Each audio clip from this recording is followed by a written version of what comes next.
Tonight from Coors Field, the Rockies will try to bounce back after losing 10-7 against the Arizona Diamondbacks. Tonight, round 2 of a 3-game set. Game 17 of 18 this year between Colorado and Arizona.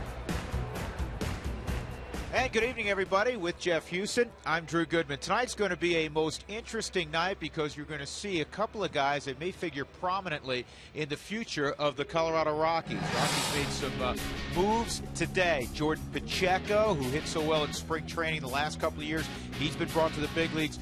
Jim Miller, who was around a few years ago, brought to the big leagues. He was the closer in Colorado Springs. Willeen Rosario, one of the top catching prospects in the game, is up. And Drew Pomeranz will start on Sunday. More on that in a few minutes. But let's focus in first on Pacheco and Rosario. Willeen Rosario is a guy that we've known about for a few years. And it's not just here in Colorado that you hear about him. You hear about him nationally. Yeah, he's in the top 50 in Baseball America prospects. He's played in the last 2 Futures games, which is the stepping stone to reaching the big leagues. He's only 22 years old. I think that's the thing we forget about at times because we've heard about him so much. But the key for him this year was coming back from the ACL injury that he had towards the end of last year, because there was a chance that he probably could have got called up in September of last year if he hadn't torn his ACL. He did, but he rehabbed and he got back quicker than anybody thought he would. Well, he's hit 40 home runs the last couple of years in Tulsa, and that's not playing completely full-time because of the injury, and other guys do spend some time behind the plate. Jordan Pacheco was converted to a catcher when he graduated from the University of New Mexico and was selected by the Rockies. Tonight, he will start at third base. Yeah, 9th round selection back in 2007, so kudos to him for making it to the big leagues, but also to the Rockies for showing the faith in a guy to draft him in the 9th round. But he is going to be playing more third base, second base than he will be catching. He caught a lot down at AAA, 5 games only at third base, but tonight he's getting a start at third base. It was interesting. I talked to him in the dugout before. I said, so how many games do you play? He goes, I have 4 or 5. I said, well, what's your game plan over there? He said, well, if they hit it to me, I'm going to catch it or knock it down and throw them out. I said, that's a good one. That's a good place to start. 2 young guys the Rockies have high hopes for. Jordan Pacheco and Willeen Rosario in the lineup. Drew Pomeranz, more on him when we come back.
Hamill done warming up. He is coming out of the Rockies bullpen as he gets set for his first start for the Colorado Rockies since becoming a dad just 4 days ago. That is tonight's starter.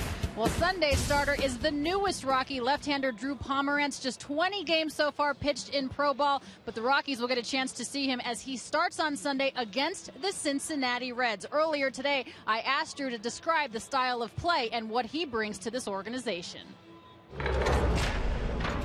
I'm a competitor, I love being thrown into the situation, getting a chance to show them what I got this year, and I like going out there and I'll find a way to win somehow. What I do the first day isn't right, then I'm gonna not quit thinking about it or quit working on things until I figure out what's gonna work up here. And the Colorado Rockies love that competitive fire. Drew Pomerantz, thought by many to be the key piece in the Ubaldo Jimenez trade, sending Ubaldo Jimenez to the Cleveland Indians. We will see what he brings on Sunday, making his major league debut with the Colorado Rockies. But way before that, we are set for baseball. Game 2 between the Arizona Diamondbacks and the Colorado Rockies. Stay with us. Baseball is next.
Rockies baseball on Root Sports is brought to you by Geico. 15 minutes could save you 15% or more on car insurance. By Ford Fiesta with 40 MPG, it's a pretty big deal. Ford Fiesta, drive one. By CenturyLink, Quest is now CenturyLink. Your link begins here. Find out more at CenturyLink.com. By Pizza Hut, get any pizza, any size, any toppings for just $10 when you carry out. And by Southwest Airlines, find our fares online only at Southwest.com. Overcast evening in the Mile High City. Jason Hamill, who is the new Papa, a little take to the hill today. First time in a couple of weeks he's been a starting pitcher. His last 3 appearances have been out of the bullpen. He looks to recapture what he did in the month of April as a starter. Ryan Roberts will lead things off for Arizona. He had yesterday off. He's had a terrific year. 18 home runs. You see he also has 16 stolen bases. So Roberts will bat first, and here's the rest of the Kirk Gibson lineup today, presented by Southwest Airlines. Aaron Hill, Justin Upton, 1, 2, 3. Miguel Montero, Paul Goldschmidt in the middle, Chris Young back in there. Gerardo Parra will bat 7th. John McDonald bat 8th. He's playing shortstop this evening. And Josh Comenter is on the hill for the D-backs. Jason Hamill back out of the bullpen into the starting rotation, 7-13 on the season. But out of the pen, batters were just 3 for 16 off him, hitting a 188 average. The key for Jason, well, there's two of them. Get the ball down into the zone and have the downhill plane. But he's going to have to call his game tonight with Rosario catching his first game at the big league level. I know they have a game plan going into it, but don't rely on the youngsters. There's enough nerves going around in his belly right now to think about hitters. And then he has to also go hit. So, Jason, you be the man in charge out there tonight. And that fastball's high. 2 balls and a strike. And I'm sure Rosario has caught Hamill. Certainly he's caught some bullpens of Hamill going back to spring training. Major league debut for Willeen Rosario. 2 balls, 2 strikes. And of course, Jordan Pacheco at third base making his big league debut with a glove that he hasn't worn a lot of since his early days as a pro. He was a second baseman primarily at the University of New Mexico, and after his first pro season, that's when he went behind the plate. This ball's pretty well hit to center field. Dexter with a drop step and makes the catch. So Hamill has Roberts and Aaron Hill will come up next. Seth Smith, Dexter Fowler, Carlos Gonzalez in the outfield. Cargo his 12th outfield assist yesterday. That leads the National League. Pacheco's at third. Tulowitzki and Ellis in the middle of the infield. Giambi for help. Todd, in all likelihood, won't play tomorrow either. And they hope to have him back on Friday. Again, the back is stiffened up a little bit for help. And that pitch again is high. So Hamill, release point off a little bit here in the first couple of hitters. Aaron Hill's riding an 8-game hitting streak. And that pitch is down. The key for Jason, not to rush to the plate. Get the balance, allow the arm and the ball to get out of the glove so it fires through the zone better. And Rosario tried to hold that 95-mile-an-hour fastball in the zone. Did a nice job of receiving it, but it was up and in according to Todd Tishner. 3-0. Just caught the zone. 3-1. That may have been a gift. You know, we've talked a lot about this with Jason's struggles this summer. You know, the walks are way up, the strikeouts down. There's a base hit to left. And now a 9-game hitting streak for Hill. The last couple of years with the Rockies, Jason Hamill didn't walk many, and he had a better than average strikeout ratio. For whatever reason, he's behind in more counts now. Now is the situation with the first 2 hitters. He got Roberts, but Hill reaches on a base hit. That'll bring up Upton. But only 14 more strikeouts than walks for a guy that has a 93 to 95 mile an hour fastball, above average changeup, and a good curveball. That should not happen, but you fall behind continuously, it will. It's in there for a strike on Upton. The other numbers that are not real good for Jason is here at Coors Field this year. Just 3-9, opponents hitting .299 off him.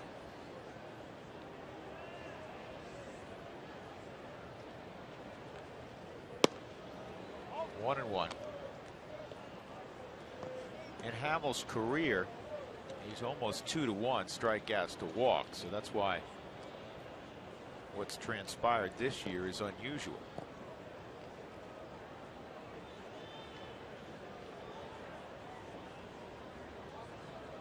Upton hit a home run in the first inning last night against Esmil Rogers.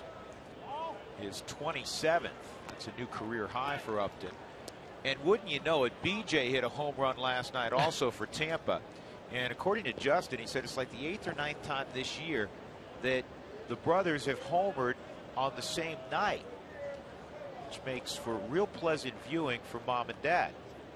But I'm sure there's bragging rights. Well, mine went further than yours did. Because when you've done it 9 times, what else? Oh, hey, that's pretty neat, brother. Way to go. But then you start to get the jabs in. Well, if you're Justin Upton, I lead the major leagues in furthest home run distance on average for home runs. Can you top that? Well, I let him know something today he was unaware of. His BJ has 19 home runs now. He's got more than 20 stolen bases. Upton already is in the 2020 club this year. When BJ hits another home run, assuming he does, that's a base hit to right. And going first to third is Aaron Hill. When BJ hits another home run, they'll become the first brother tandem in Major League history in the same season to be a member of the 2020 club. Impressive. But also impressive is the swing from Justin Upton on the fastball away from him, but it was belt high. Instead of trying to pull the baseball, takes it the other way, setting up an RBI situation for Miguel Montero. Last night, 3 regulars did not play for Arizona, but they still produced 10 runs on 13 hits. Everybody in the Arizona lineup reached yesterday, and 8 of the 9 reached at least twice. Miguel Montero had the day off. He's riding a 13-game hitting streak. But Hamels had his number. If he does hit it on the ground to somebody, very easy to double up.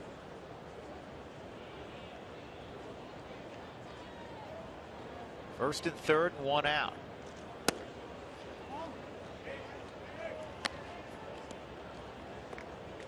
Montero's 73 RBIs, the best in baseball.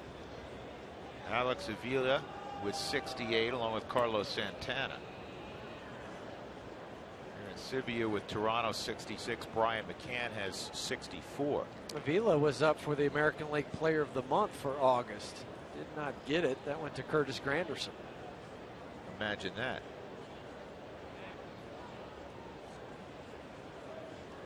Granderson just 10 home runs, 29 RBIs.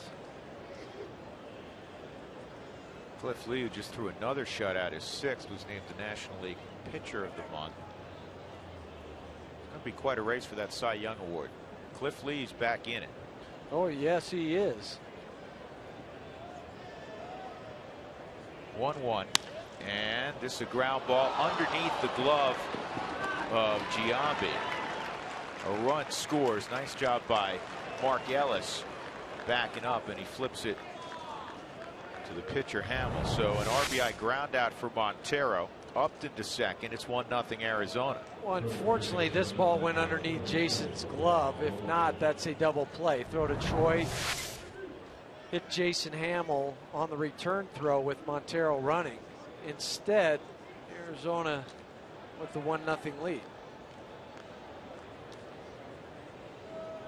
Paul Goldschmidt. Goldschmidt had a 3-run double in the ball game yesterday. Kind of broke it open. This is on the ground at third. First chance for Pacheco, and he makes it. Got that one out of the way. In the inning, there were a couple of hits and a run for the Diamondbacks.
after that first inning.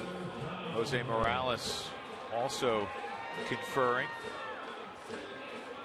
Now, Wileen's English has come along a great deal. He does fine with the English language. It's always nice, though, to have a teammate like Morales, who is as proficient as you can be in both languages. Jose went to school in the United States for a while. You don't want Puerto Rico. Anything lost in the translation. Nope. Well, here's Dexter Fowler and Josh Colmenter pitching against the Rockies for the 5th time this year. 4th start against Colorado. He's 2-1 with a 326. That's in the strike zone, 1-1. Well, at home, Colmenter's 8-3, but out on the road, 1-5. He hasn't won a game on the road since May. Opponents hitting 44 points higher out on the road than they are at home. Here's the 2-1 on Dex, who's been unconscious lately. And a ground ball to second. So Aaron Hill throws out Fowler. Here's the rest of the Rockies lineup this evening. Mark Ellis will bat second. Cargo and Tulowitzki naturally 3 and 4. Giambi will bat 5th. Then Smith. Wileen Rosario will bat 7th in his major league debut, followed by Jordan Pacheco in his big league debut. 1 out. Mark Ellis will step up. Mark hit a home run in the 3rd inning last night. Also walked a couple of times. The Rockies hit 4 home runs in a game yesterday for the 4th time this year. Amazingly, they're just 1 and 3 in those 4 ball games. Tried to make a run at it late with Troy's home run to dead center field to bring it to within 10-7. Just not enough. Too far of a deficit.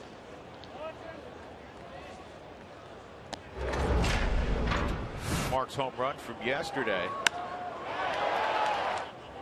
That came against Wade Miley, who ended up getting the victory. Miley now 3-1 in his first 4 big league starts. Talking to Aaron Cook this afternoon in the clubhouse about the Diamondbacks. I said, are they as big a surprise to you as they are to seemingly everybody else? Trying to get a player's perspective. 2-2. And that is a little pop fly to Aaron Hill. And he said, you know what? They remind me of us in 2007. He said everything started getting on a roll. If you sat down a regular, whoever stepped in, stepped up that night, got a couple hits or a big RBI. And he said they just had this feeling that, you know, they couldn't get beat. They were very relaxed, and that's what Aaron Cook sees when he looks across the way at the Diamondbacks. And what a feeling it is for a player when you come to the baseball field and you know you can't be beat, no matter what happens. If you need the hit, you'll get the hit. If you need the double play or the strikeout, it happens. But it's no fun to play against those teams when it is going on. 1 ball, 1 strike on Cargo, 2 for 4 yesterday. He's 3 for 5 with a home run against Colmenter. And that is going to be a broken bat, at least single, if not a double. It is going to be a double.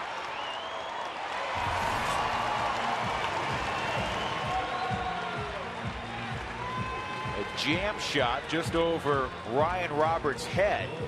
A 2-out double for Carlos Gonzalez. But if you keep the barrel and the bat in the zone a long time, you'll get those blue hits. And hitters will tell you we deserve them because we line out a lot. Safe at second, safe and secure, New York life. Never going to apologize for a base hit, no matter how bad it looks. Tomorrow, it's a line drive in the box score. Tulowitzki, a 3-run home run in that 9th inning we were talking about yesterday to give him an even 100 RBIs. First time he's in triple digits in ribbies. And here is is the McDonald's Big Mac Smack. Tulowitzki, who has struggled so much against Arizona pitching this year, went deep straight away. Be sure to text McD to get a free Egg McMuffin or Big Mac with the purchase of any drink, one per person. It's valid tomorrow only at participating Northern Colorado, Nebraska, and Wyoming McDonald's. Big Mac Smack would work well here. Rockies trailing 1-0, bottom of 1. Here's the 0-1 from Comenter, and this ball high and deep left field. Did he get it? Parra going back, and he's going to reach up and make the catch on the warning track. So Gonzalez left at second, 1-0 Diamondbacks.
On the air, text chair followed by a space, and then your question is 720-720. As always, it's brought to you by Office Liquidators, Colorado's largest selection of mesh back chairs. Chris Young at the plate, mired in a difficult slump. Chris has struggled in the second half, hitting just 151. He hit 262 with 16 home runs, 50 RBIs in a very fine first half. Here's the 1-0. Boy, he just keeps missing up. Hamill has been consistently above the letters. And that was his problem after the All-Star break. ERA over 7, and the reason why he was moved to the bullpen. And he goes to the slider, and that's a good one. So it's 2-1.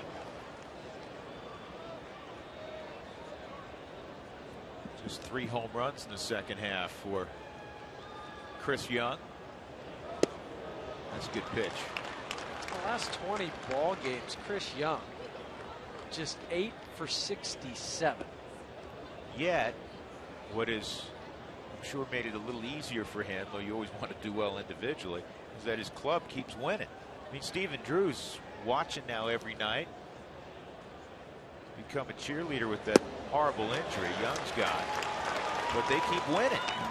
That helps a little bit. It helps a little bit. Of course, you want to be out there. Let's check in with Alana Rizzo. Alana? All right, guys, thanks very much. Throughout the evening, I'm going to be introducing our viewers to all of the new faces that are here tonight for the Colorado Rockies. I'll start with Willeen Rosario. Of course, we've talked about him a little bit. The catcher spent 102 games in Double-A Tulsa tonight. He's making his major league debut. 249 average, 15 doubles, 3 triples, 21 long balls, 48 RBI. He was signed as a non-drafted free agent back in 2006. Again, as I mentioned, just 22 years old, but the Rockies are very high on this young man. We've heard his name often. Rockies catching coordinator Marv Foley has been with him since he was a young man. I believe he was drafted as a non-drafted free agent as a 17-year-old. And guys, I want to include you on the conversation. We know the Rockies are high on him, but we've seen him play for several years now. What do you think he brings to the table? What do you like about Rosario? Well, I mean, we know what he's done at the minor league level. I know his average was down a little bit But in talking to Marv Foley, who you just mentioned, we had a long conversation about Rosario on the road trip. This is a line drive that Smith slides and makes the catch. That's a play. We'll get back to Rosario in a moment. That's a play that Smith has had trouble making in the second half, and he was working on it recently with Glenn Allen Hill. I mean, literally with a sliding path. Because there's been 3 or 4 balls that he has slid for, attempted to catch. They've gotten by him for triples. Twice in right field that I remember, and 1 time out in left field. This time, using that sliding pad, start your slide before, have the glove above the ground, and he made the snag. 2 outs, John McDonald at the plate. And just to continue, Marv was saying once Rosario figures it out, and he's known Rosario since he was a teenager, and he says he's another son to me. And he said he thinks he'll be a 20 to 30 home run hitter in the big leagues. This ball's hit to the gap in left center field. McDonald is going to turn it on and look for 3. Here's the throw by Tulowitzki. Out at third base. Nice tag by Pacheco. A great relay, and John McDonald cut down, trying to stretch that double into a triple. 7-6-5 on the putout. Well done.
And Pacheco, good glove work to whip the tag down. Well, there's no question about Pacheco's hands. In between hop, catch it, throw the tag down in the inning. That's a 31st outfield assist for the Rockies. That's 5th in the National League. The Giants have 35. 1-0 on Jason Giambi leading off the second. That's inside. So anyhow, Marv really feels like he's going to put up big power numbers and hit above 260 in the big leagues. I mean, if you put those kind of numbers up behind the plate, you're talking about a perennial all-star. Now, again, this is a coach who knows a whole lot and has seen him throughout his young career. That's his opinion. Now you have to go out and do that, but that gets you excited. Marv was a catcher himself, so he understands the position. What I enjoy about watching Rosario is his energy behind the plate. You have 8 ball players that are looking at you as a catcher. Show some energy back there, and he does. He plays with a certain flair, and that's okay. There's nothing wrong with that. So if he puts those numbers up, along with a little bit of panache, here I am. Well, he's on deck now. It's Seth Smith steps up. Smitty at 288 with 15 home runs. He's driven in 56. Had a pinch hitting appearance yesterday.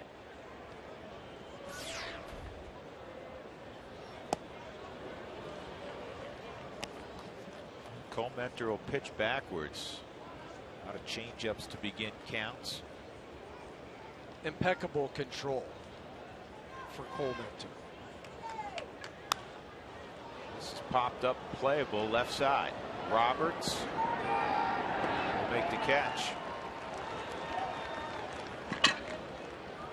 Who wants tacos, fans? Remember, when the Rockies score 7 or more during any game, make your way to Colorado Taco Bell locations the next day between 4 and 6 to get your Rockies tacos special.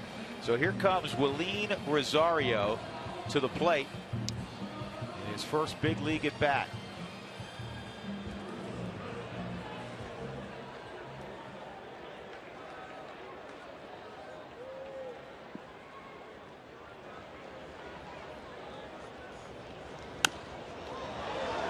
Pops up the first pitch. Miguel Montero going back is not going to have a play.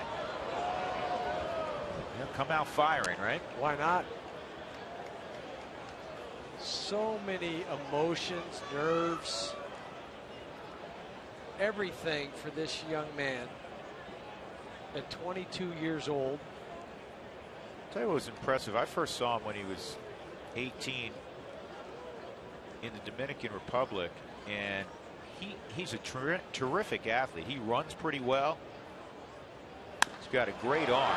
This is a high fly ball to pretty deep center field. Young going back, and in the middle of the track will make the catch. So Rosario gave it a ride in his first major league AB. 1-0 as we go to the third.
Millions from the Colorado Lottery mega jackpots every Tuesday and Friday. Josh Colmenter in the third inning will lead off 9-1-2 for Arizona against Jason Hamill, and that pitch is in there for a strike. Jeff Houston, take us back to your first ball game, and amid the nerves, the butterflies, what else were you thinking about? Here's Mark Ellis. How lucky I was to be able to put on a major league uniform. All the hard work, dedication, sacrifice, not only for myself, my family, my parents. It was almost as if we all made it, not just me. And I just remember walking out, looking out of Olympic Stadium in Montreal, and realizing if I never played another game, I made it. And you hear that sentiment a fair amount that even if this was the one moment, you got there. Well, just think of the odds of all the people in the world, and you're one of the fortunate to play in the big leagues. As I like to say, it's a needle in a haystack. Here's the 1-1 to Roberts inside 2-1. Roberts a fly ball to Dexter Fowler, leading off the ball game. So I asked Tatman, because that's his nickname. That's also a handle of sorts for him. I said, "How many do you have today?" And he shook his head. He said, "I don't even know anymore." He said, "Some kind of run into other ones." He would have to be at the top of the list in all of baseball, wouldn't he? Yeah, I'm trying to remember who's the pitcher. Oh, John Roush, who used to play for Arizona. Well, those two guys keep one tattoo parlor in business for a while. 3-2 on Roberts. He's had a terrific year.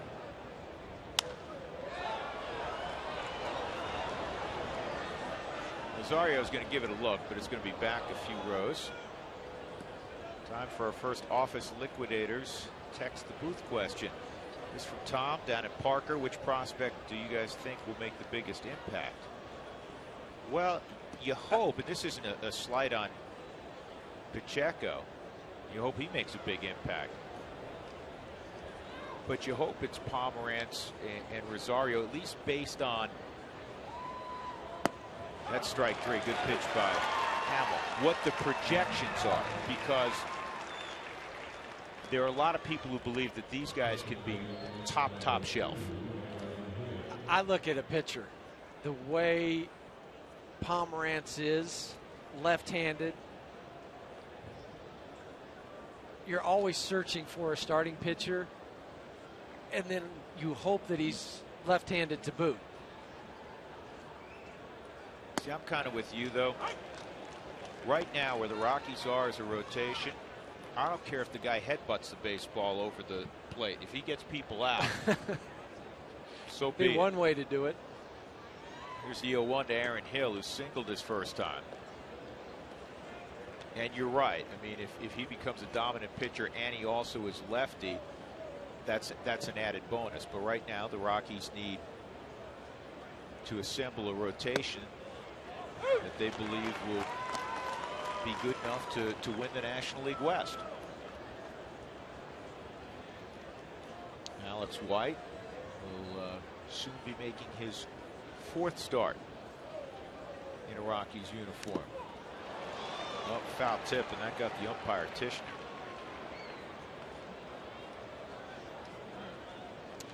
Alex White will be throwing on Saturday. Luis Chassin on Friday, Alex White Saturday, Drew Pomerantz Sunday. Well, White and Pomerantz worked back-to-back in Tulsa. That worked out pretty well. They both had no hitters going for quite a while. Well, I think Drew Pomerantz pretty much aced the Texas League. 10 innings of work in the Texas League since the trade from Cleveland. And he allowed 2 hits, no runs, struck out 7, didn't walk a batter. For a young man that has been in limbo Here are the moves again. for a good portion of the last month. Sure. With the trade, could not be named. He had to sit out. He just threw bullpens and semi-simulated games. I say semi because the hitters weren't allowed to swing the bat because they were fearful that, batted ball came back and hit Pomerantz before the deal was consummated. That would be problematic, naturally. 2-2. Pomerantz was perfect in 9 of those 10 innings. Ground ball to third. Easy play for Pacheco. Thought it was going to be a little high. 1-2-3, 3rd inning for Jason Hamill. 1-0 Arizona.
Jordan Pacheco stepping in the box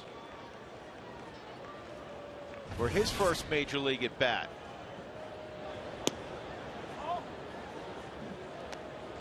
Jordan grew up about 6-7 hours from here in the Albuquerque area. Played at the University of New Mexico. Mountain West Player of the Year. 1 ball, 1 strike. And he had a terrific spring training, especially the first 3 weeks of spring training. He was the offensive MVP. And this is smoke to center field. Base hit, Jordan Pacheco. Get it out of the way quickly. Get the baseball. And Jerry Davis, the crew chief, just heard from Glenn Allen Hill. He called time and was trying to get Colementer's attention. And now the ball going to the Rockies dugout. A keepsake for Jordan Pacheco. That's awesome. Tell you what, not a cheapie, man. This thing was lathered. What we saw from him in spring training, very short, quick swing. Good bunt by Hamill. 12 sacrifice bunts for Jason Hamill, leads the ball club.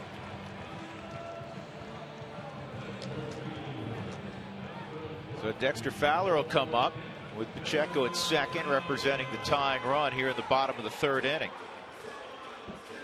12 sacrifice bunts will also move Jason in the top 3 in the National League.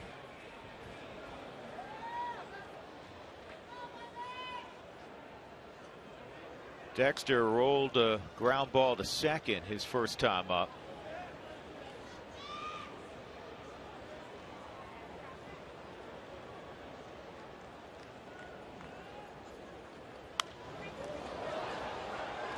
Time for the Coors Light Cold Hard Blast, or in this case, blasts, plural. Dexter Fowler in the first inning yesterday, right-handed, went deep off of Wade Miley. And then later on in the ball game, hitting left-handed, he went deep. He becomes just the 2nd Rocky switch hitter ever to homer from both sides of the plate. The other, he's still going strong. Aaron Miles. Yep, in Los Angeles, Aaron Miles. Aaron did it. Look out. Aaron did it back in 2004. April 14th, 2004 to be exact. I asked Dexter, I said, have you ever hit 2 home runs in a game, 1 from each side of the plate? Now, he didn't switch hit in high school. And believe it or not, he did it twice in the minor leagues. He did it in Casper, and he did it in Nashville. This is slowly hit. And Colementer will make the play. 2 outs, and that'll bring up Mark Ellis.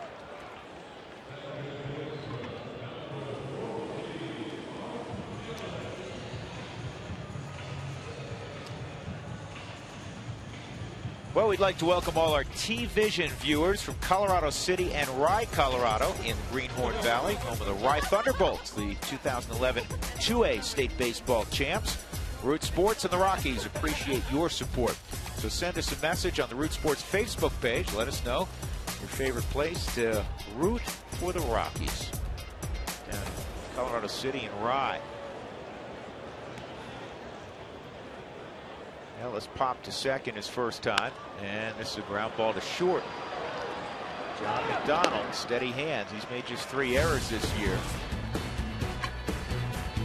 So Pacheco gets his first hit. He's left at third.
Upton, Montero, and Goldschmidt here in the 4th inning. Time to check in with Alana Rizzo with our Fast Cash Gold Centers sideline report. Alana. All right, Drew, thanks very much. As we continue to have our viewers get to know the new guys, Jordan Pacheco doing a great job introducing himself to the Rockies faithful here. A nice single in his first major league at bat. We already see what he can do with his hands defensively there in the 2nd inning.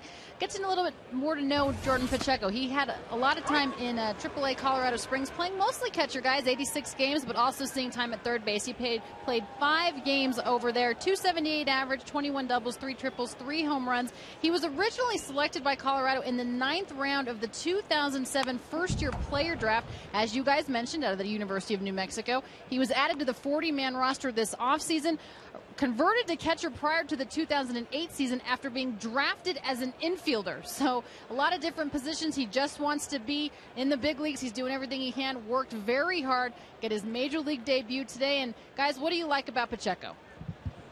Well, he can hit. He's always been able to hit. He's also a very good athlete. That is why they drafted him as a shortstop, put him behind the plate. They felt he could make the transition. But he could play third base. He could fill in at second base.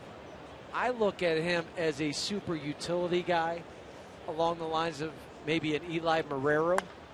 Well, that's a good name, because Eli Marrero was one of those guys, if you had some offense behind the plate, he gave you the benefit of having 2.5 catchers, because Marrero can catch, Pacheco can catch, but like Marrero, he can go a lot of places. Give you a right-handed bat off the bench. If you can hit, they will find a place for you. And Pacheco probably doesn't profile like Rosario in terms of power. There's a good pitch. Upton is gone. So when we say he can hit, I mean, he's a gap-to-gap line drive hitter who's going to hit, you know, some home runs, but you know, you're not expecting him to hit, you know, 20 plus, that type of thing. No, but enough doubles and triples. He's been a 300 hitter everywhere he's been.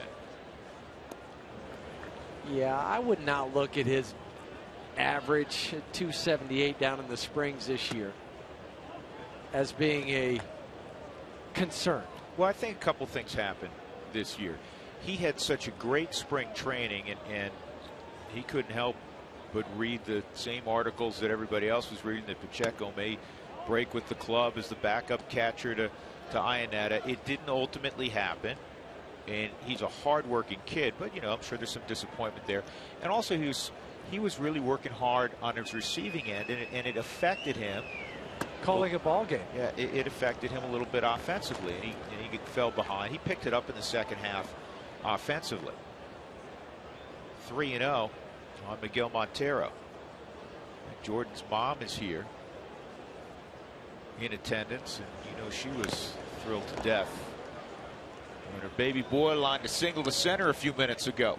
I know, as being a parent, you too, Drew, you have 3 boys, just the joy you get watching your boys play the game. Best thing in the world. I've had the thrill of watching my 3 kids play. It's nothing like it. This ball in the air to Smith and left.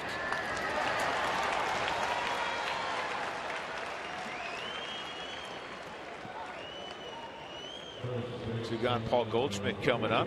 Hey, Toyota Talk, you know the drill. Comes your way in the 6th inning. So text Toyota followed by a space, and then your thoughts on the recent moves, anything concerning the Colorado Rockies and baseball, to 720-720. Toyota Talk. We'll continue at the Toyota postgame show as well.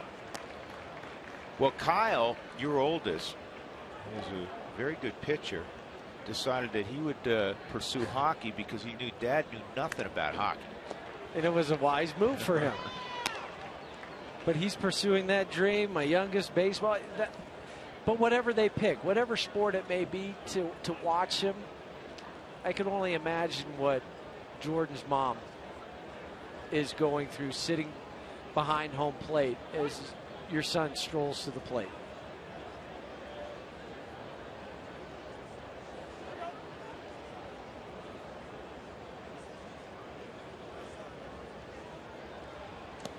It's way outside. 1-2 on Goldschmidt. And Jason Hamill just became a father 3 days ago. Beckett on his birthday. On his birthday. 29th birthday. Beckett Williams. His wife Alyssa. Congratulations to the Hamills. 2-2.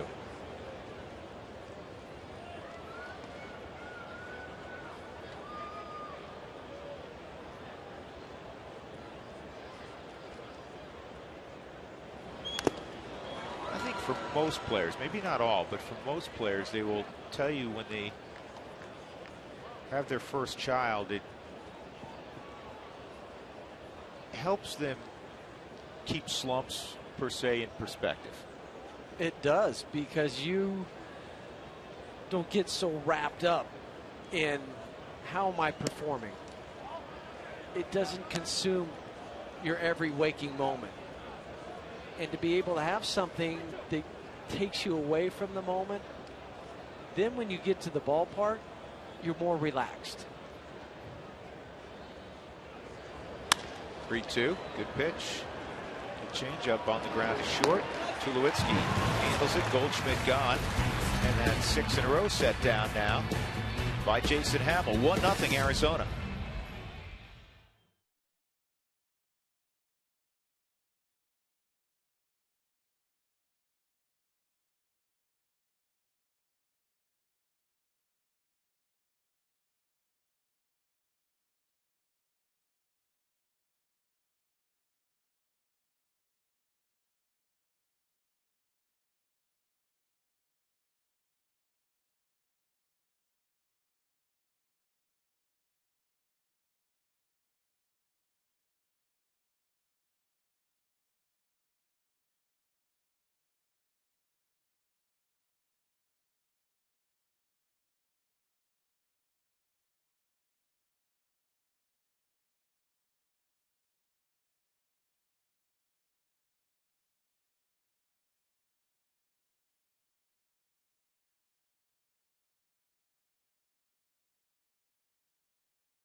Quote of the day from the incomparable Cal Ripken Jr. Whether your name is Gehrig or Ripken, DiMaggio or Robinson, or that of some youngster who picks up his bat or puts on his glove, you are challenged by the game of baseball to do your very best day in and day out. That's all I've ever tried to do. Carlos Gonzalez shortened up as if to bunt. Ryan Roberts came charging. It was outside, ball 1. Well, you had the distinct honor and pleasure of playing next to Cal Ripken. Well, and also 16 years ago today was when he broke Lou Gehrig's record, the 21-31 game. 2-0. Fortunate to start at third base that night. Did you ask him to switch? Say, hey, let me play short tonight, you play third? Well, I was just happy to be in the lineup. We were playing the California Angels at that time. You know, they've changed their names a couple different times, but they had 4 left-handers in their rotation, only 1 right-hander. I hit left-handed, so I sat the other 4 days, but Sean Bosky was pitching that night. Good fortune. 3-1 on Cargo. Jam shot double to left his first time up. 4 for 6 now against Colmenter. And that's called a strike. 3-2. Tishner has been consistent at the top of the zone.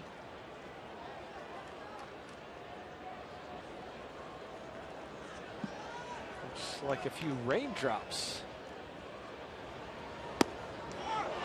And that's called strike 3.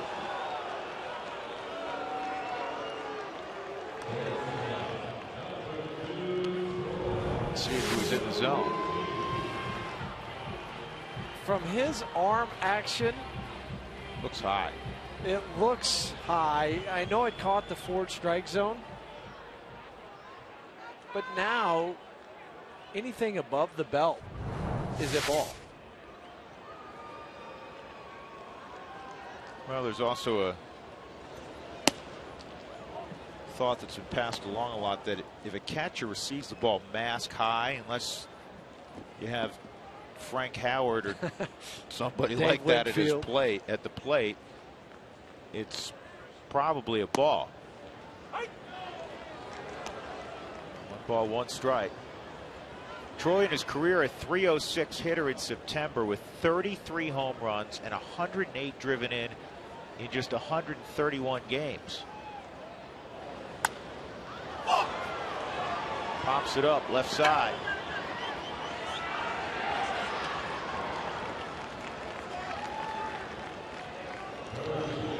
John McDonald battling the raindrops.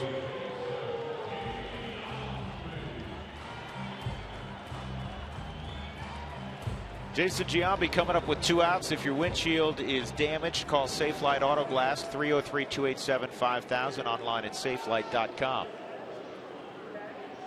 Giambi at a 1 hopper to second. Shift is on. Funky delivery by Colmenter. The ball coming right behind his head. I was talking to Miguel Montero about it. He said, you know, I heard about him in the minor leagues. Some guys told me about him. He said, all right, well, check him out when he gets here. You know, he said he was tough to catch initially. It was hard for me to pick up the baseball. 41 and 27 in his minor league career. But you look at him at 6'2", 235, 240, and you think he should throw the ball harder than he does. But it's 86, 87, 88 miles an hour with a split changeup. The thing that Miguel was talking about with Colmenter, he said he compares him, even though he's not nearly as tall, said to Chris Young. He said, you look up there, to your point, it's 86, 87 miles an hour, but a lot of pop-ups, a lot of balls missed at the top of the zone. And he said he's one of those guys, you get the comfortable collar, you go back, you're 0 for 4, and you say, how could that be? There's been 4 pop-ups tonight, 4 ground balls, and just 1 strikeout. 3-2. He fell behind Cargo.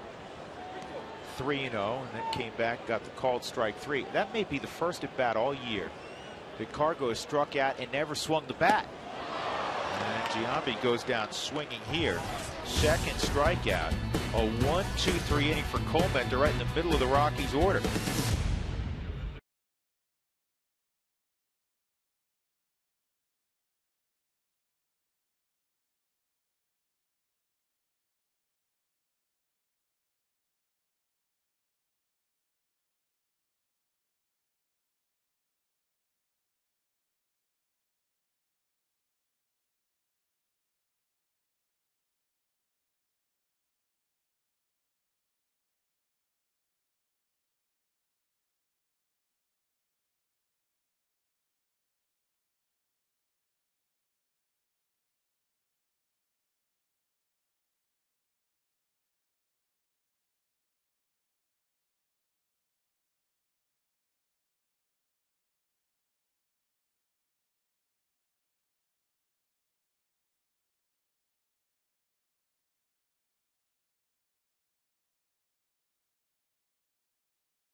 The fifth inning. Let's see our AT&T trivia question. What is the National League record for RBIs in a season by a shortstop? Troy with an even 100. 20 ball games to go after tonight. Chris Young at the plate. And Young takes a breaking ball for a strike. And struck out his first time up. One of 3 strikeouts for Hamill. There's 3 hits allowed by Jason. And this is a tough chance for Pacheco. He handles it.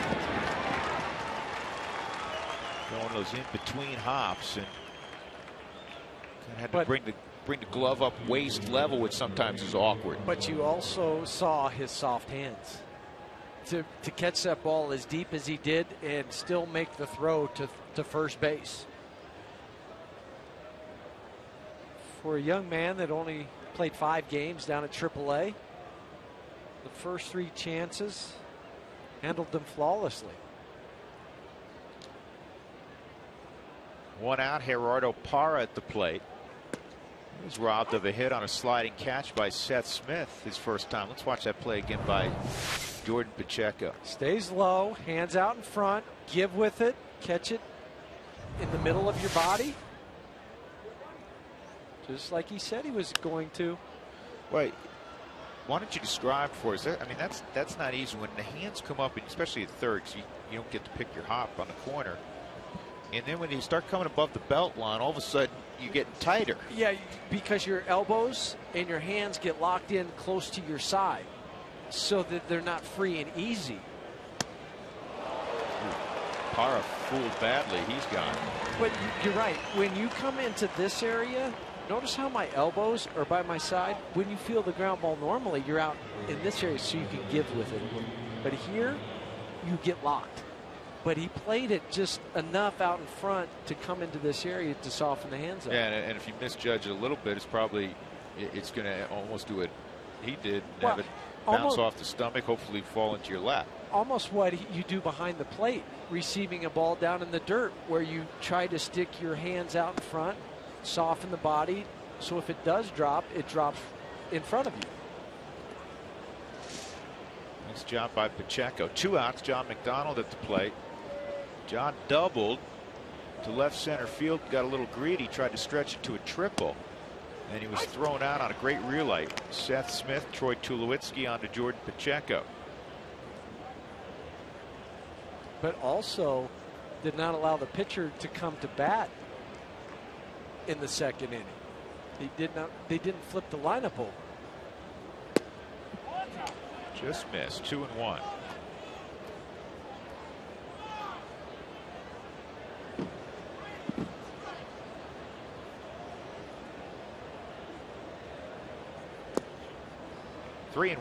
Hey, there's still time to bring your group of 25 or more to Coors Field. Get discounts and scoreboard recognition. But call today, 303 Rockies.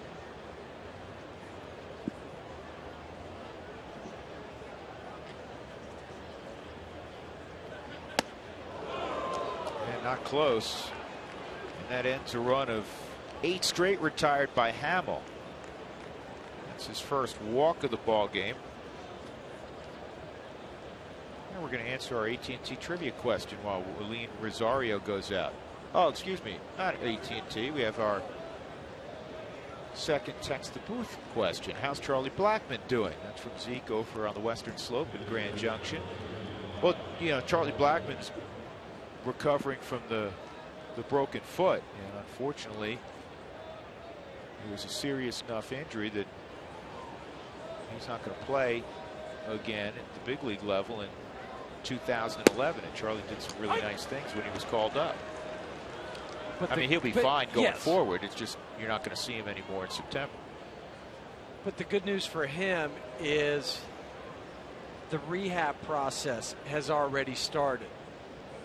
So you can get back to your baseball activities quicker, and you're not thinking it's not until January or February where I feel rushed going to spring training. 2-strike count on Cole Mentor.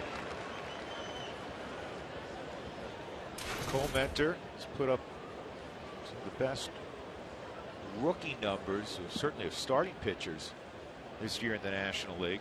9 victories coming in. Best strikeout to walk ratio of any rookie. And that's strike 3. 5 strikeouts for Jason Hammel. And he's done a nice job through 5 innings of work, but the Rockies trail 1-0. Smith will lead it off, then Rosario and Pacheco.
.470. Find E470 on Facebook and Twitter for details on how to win free tolls. Tomorrow, the Rockies and Diamondbacks will conclude their season series right here on Root Sports. Pregame show at 6 o'clock Thursday, and off day. Then the Reds are in town. No television Saturday. That ball game will fall in the national television window.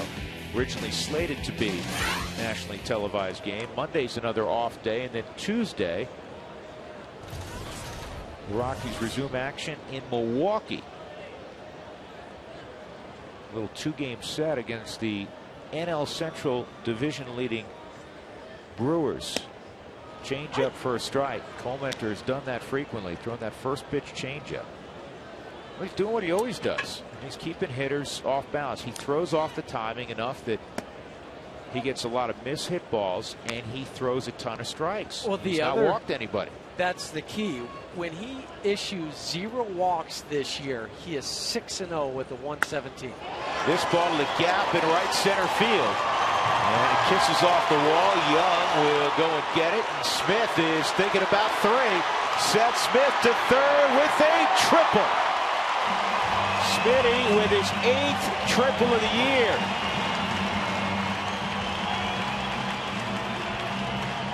You have to be aggressive out of the box if you think you're going to be able to get a triple. Ball sinking away from Seth Smith. Barrel to the baseball, drive it in the right center field gap. Kicks off the wall far enough away from Chris Young. Seth Smith had decided when he was halfway between first and second, there's no doubt I'm going to third. Well, he's safe at third, safe and secure. New York life. Now a little situational at bat. Chance for Rosario to get his first big league RBI. Flew out to deep center his first time. Well, he shows a little patience there. It's 1-0. You got a first pitch changeup. Well, you got to go into this as a rookie, and really at any point in your career, eyes wide open. Watch how they pitch right-handed hitters before you. Here's the 1-0. And that's a strike. 1-1. Back-to-back changeups. And don't get jumpy. Stay back. Infield is back. Ground ball to the shortstop. Second baseman will work. And even Paul Goldschmidt at first base. And just a flare to second. Let's check in with Lana Rizzo very quickly. She's got an interested observer, especially with this man coming to the plate, Jordan Pacheco. No question about it. I found the Jordan Pacheco cheering section. His older sister, Jacqueline, some former teammates from the University of New Mexico, all here to cheer on Jordan Pacheco. And Jacqueline, I'll start with you. I want to ask you, how much of a great feeling is this for the entire family to watch your little brother make his debut? Oh, it's awesome. We came especially for this game. All of us showed up today. We made phone calls the entire day. It's awesome. My parents, however, couldn't be here, but they're watching, and I know they just wish him luck. So. No question, your parents back in New Mexico. Now, it's great just to make it. It's great to have a debut, but to get a single, and it was a no-doubter single, that's got to make, everybody take a deep breath, be relieved he got that one out of the way. Oh, yeah, of course. I videotaped it. I ran down there, was yelled at. Oh, it's perfect. So we're just so happy for him. We're just glad that he got what he did. Yeah, no question about it. And you told me earlier that it seems like you guys always have monumental occasions on the same day. Jacqueline just moved to Denver, guys, on Friday. She got a new job. Her baby brother got a new job as a major leaguer. Exciting for the entire family. Congratulations to you and your parents back in New Mexico, all the former teammates. It is a friends and family event. Congratulations. I'll let you watch your brother enjoy the rest of the game. Well, thank you so much. Well, brother's going to tie up the baseball game. Brother just tied up the baseball game. With an RBI ground out to third, Seth Smith comes home, and it's a 1-1 ball game. So Jordan Pacheco needs that baseball also. Get your first hit, your first RBI, your first home run. All those baseballs will go up on the mantle. Smart piece of hitting. Understanding the situation, where the Diamondbacks were playing. Put it in play. And you know what I love about the game of baseball? Yeah, you're up there individually by yourself. You're the pitcher. You're out in the middle of the hill, and it seems very much at that point in time an individual sport. But you get a team at bat there. You drive in a run. You come to the dugout. Obviously, the Rockies is a team not where they want to be here on September the 6th. Everybody patting him on the head. And even if it wasn't his first big league RBI, it would be the same deal because a teammate did something well. 1-1. 1-1 when we come back.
Sports is brought to you by Jack in the Box for a limited time. Jack's Really Big Chicken Sandwich Combos back for only $3.99 plus tax at participating restaurants. And by College Invest. Are you saving for college or just talking about it? We go to the 6th inning. Jordan Pacheco with an RBI ground out has leveled the game at 1. And the top of the order in the 6th Ryan Roberts for Arizona, Aaron Hill and Justin Upton to follow against Jason Hamill, who's allowed a run on 3 hits and a walk. He has struck out 5. This has been already one of his better starts in a while. And only 74 pitches thrown. And a line shot to Pacheco, who's played a flawless third base. It's his 6th game at third base in 2011. The other 5 were in Colorado Springs. But he's in the position that you need to be as a third baseman. You know what he's doing basically, Huey? Let me tell you. Okay, you tell me. Just playing baseball. You know, I'm kidding, but that's what he's doing. He's just playing the game. Something he's done his whole entire life. The only difference now is there's a couple extra decks. Good pitch. 0-2. Good curveball. Aaron Hill's 9 for 18 against the Rockies this year. Had a base hit in the first inning. He's got a 9-game hitting streak.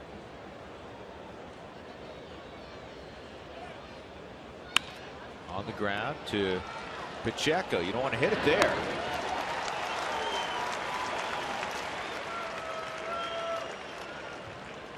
You know the baseball cliche, you come in off the bench and late in the game and the baseball always finds you. Well, here's Pacheco making his big league debut at a position he's not all that familiar with, and the ball's finding him right and left. 5 ground ball, the 4 ground balls, line drive, and also the relay play.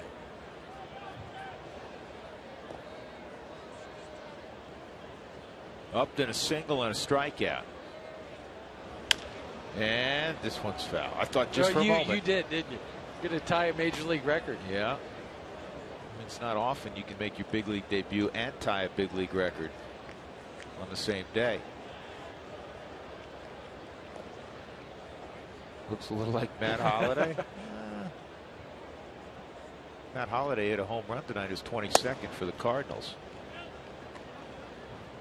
What was the question about Silver Slugger? I caught the end of it. What does it take to win a Silver Slugger? You have to be, it's voted on. The best hitter at each position wins a Silver Slugger in each league. In other words, they give a Silver Slugger to the pitcher, too. Mike Hampton won a Silver Slugger, for instance, with the Rockies the year he hit 7 home runs.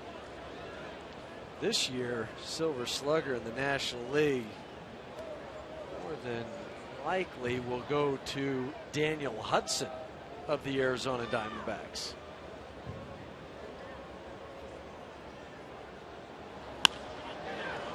This ball's well hit. Smith chasing it and not able to catch it, and it takes a hop and dives into the stand. So it's a ground rule double. Good effort by Seth. So Justin Upton with a 2-out double here in the 6th inning. We've seen this strength from Justin Upton. Home run yesterday to right center field. This ball, even though it hit off the warning track and bounced up into the stands, still was not squared up. But still strong to hit it that far. Well, it's been so long since anybody has been to second base. What have your impressions been on how Rosario's handled himself? Great, because we have not seen him make any mistakes. He's framed some baseballs. He's blocked a couple when he needed to. Tough out here in Montero. Very quiet behind the plate.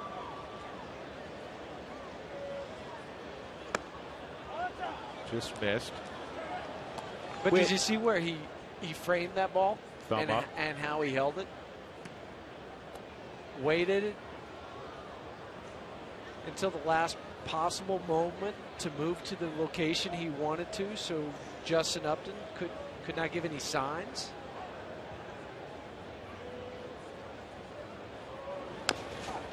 Fouled off 1-1. We had a question a moment ago on Toyota Talk about Gold Gloves and Silver Sluggers, and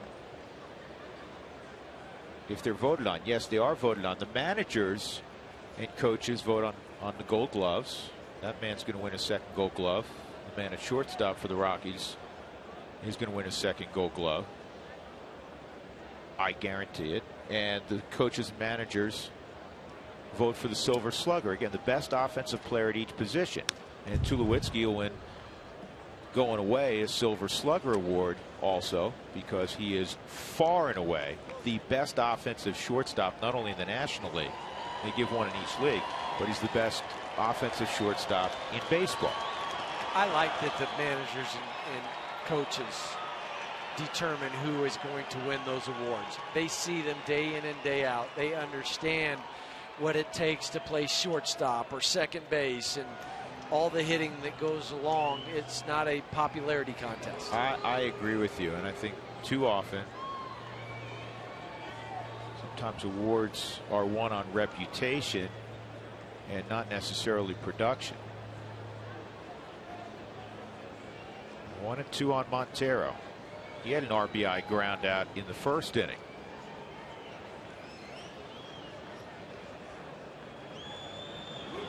Got him. Good pitching by Hamill. Well placed fastball away. Jason Hamill has struck out 6. He's allowed just 1 run through 6 innings. Up with a fist from the catcher.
Time now for the Coors Light freeze cam. Here's the relay to third. John McDonald, you're out. Great throw. Troy Tulowitzki to Jordan Pacheco. Nice job by Seth Smith on the initial relay. McDonald had a double, tried to make it a 3-bagger, didn't work out too well. It's brought to you by Frost Brewed Coors Light, the world's most refreshing beer. Rockies left the top of the order in the 6th inning against Josh Colmenter. Old-fashioned pitchers duel here at 20th and Blake. Colmenter's been very good. Jason Hamill, the new daddy, has been very good. Chopped to short. McDonald with a quick transition gets Dexter by a couple of steps. Another office liquidators text the booth question. Huey, you ready? I am. Krista in Denver would like to know what team. We're going to make it plural for you, Krista, because we have to have 2 teams. What teams are your picks for the World Series? And I know Krista was talking about the National League. Or maybe who she thought. She wanted to know who we thought would win the World Series. Oh, is that? I'm sorry, Krista. You know what? My bad. I'm trying to interpret here. But anyhow, why don't you pick your World Series and who wins? My World Series, Philadelphia and Boston, and Philly wins. Boy, you know what? Why didn't I go first? Because I agree with you. I think it's going to be Philadelphia and Boston. And being a National League guy, I'm just trying to be objective. I think Philadelphia wins it because of that pitching staff. That's why picked them as well. Ellis tried to bunt his way on. We haven't seen that from Mark. 2-2. Yeah, I think it's Philly and Boston. And I like the Phillies. I think they're the best team in baseball. And now you got to go play it, and that's the beautiful thing. You never know. I tell you what, this Arizona team's going to be interesting because they're loosey goosey. This is a flare that Goldschmidt will catch, and Milwaukee can pitch, and you know they can hit, especially in the first series where it's only 5 games. I just look at that series as being dangerous for anybody that would play in Arizona or a Milwaukee.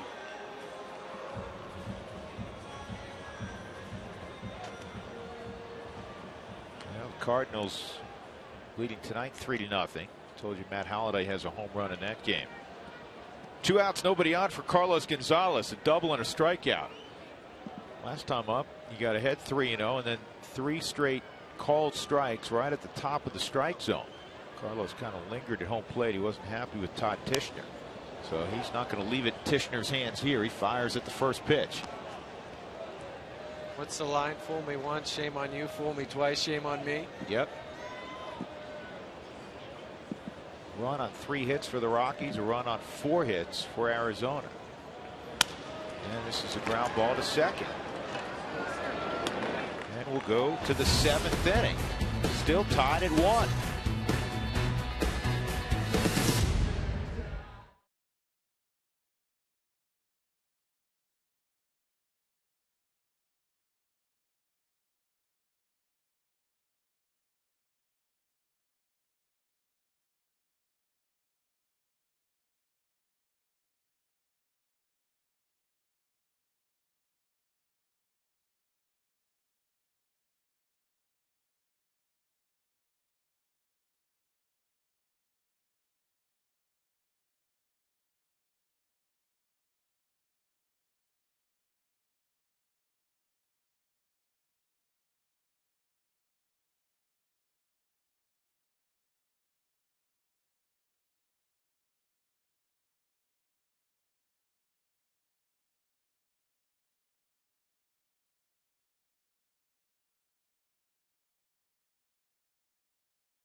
Excel Energy high efficiency inning. Jason Hamels had a number of very good innings. We'll pick the 3rd inning.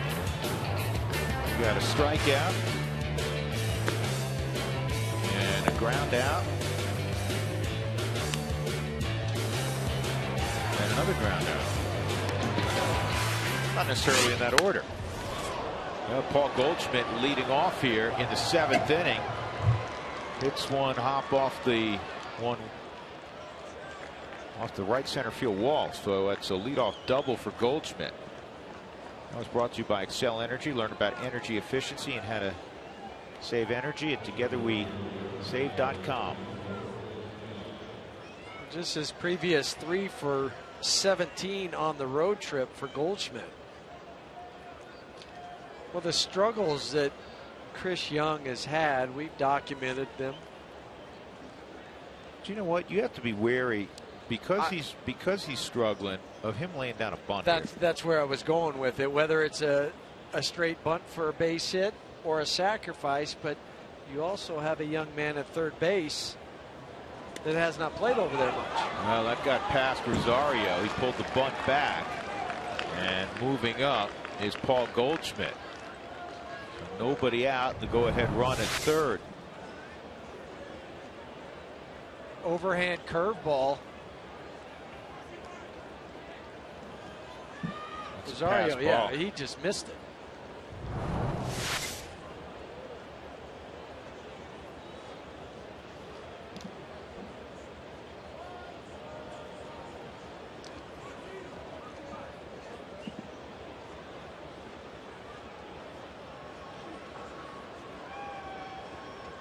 Play the infield at the number 3 depth now, with Goldschmidt at third base. Do you know why they refer to it as 3 depth? I don't. It's just always been that. Well, this is a floater that's grabbed by Ellis. Nice play by Mark Ellis. Off the bat, I didn't think he was going to be able to get there. The reason he got there was they were playing in the 3 depth. He wasn't all the way in on the grass. If he is, that ball is over his head. He doesn't catch it. But how about the jump he got? Not the jump off the ground, the jump off the swing.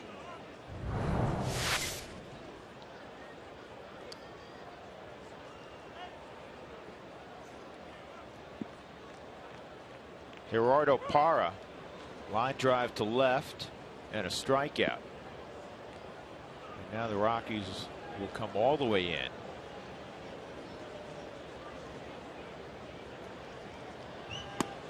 And the breaking ball for a strike. I want to talk about the different depths. This is the number 1 depth right out there, okay? Then 2 would be more of the double play. And then 3, we showed you a moment ago, this would be all the way in, or the number 4 depth where they're playing right now.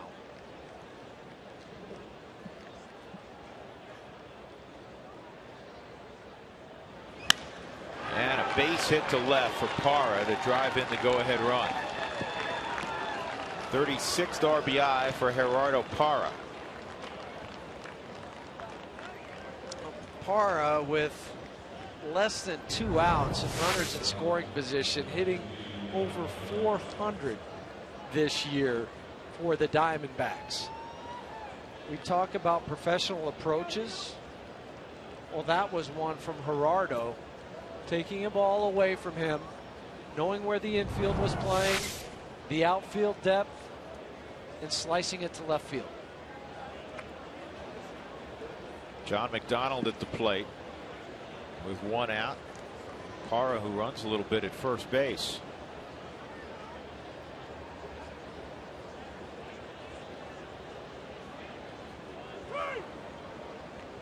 Talking to Ryan Roberts about a number of subjects earlier today, and one of them was Gerardo Parra, and he said he has always been able to hit. He said the only time he had a slightly down year, there's Ryan, he said he was getting inconsistent at bats. He said, but if you play him and roll him out there on a regular basis, he said, I promise you he's going to hit. And didn't you always find when you played, hit better than anybody, hitters knew hitters? Yes. And also Roberts played with Parra coming up throughout the system, but he's a flexible guy. You can hit him 2nd, you can hit him 7th, you can hit him 8th. Just as long as he's in the lineup where he can swing that dangerous bat.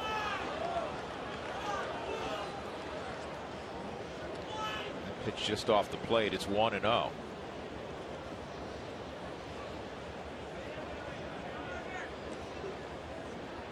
Arizona 12-4 against the Rockies this year. They're 5-2 here at Coors Field.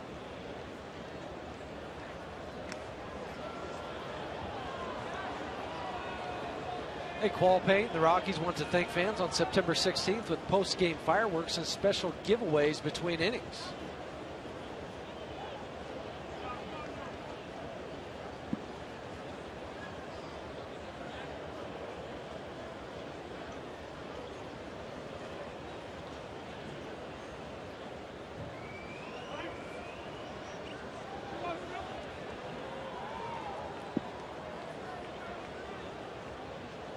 Even with the pitcher on deck, McDonald would be a hit and run candidate. Short left center field, Seth Smith makes the catch. 2 outs, and that'll bring up Comenter. Parra returns to first, chatting with Eric Young. Ted in Little Rock, Arkansas. On our text the booth question, does the humidor add enough weight to the ball to be noticeable to visiting pitchers? The humidor is supposed to keep the baseballs, you know, at the same specs that they are, whether you're in Atlanta or Phoenix or Los Angeles or anywhere else in baseball. And in the past, the baseballs were shrinking if they weren't placed in a humidor. And that's what they're saying down in Arizona. They're talking about possibly bringing in a humidor because the baseballs are so slick, tougher to grip, throw breaking pitches with. It hasn't affected Ian Kennedy or Daniel Hudson this year.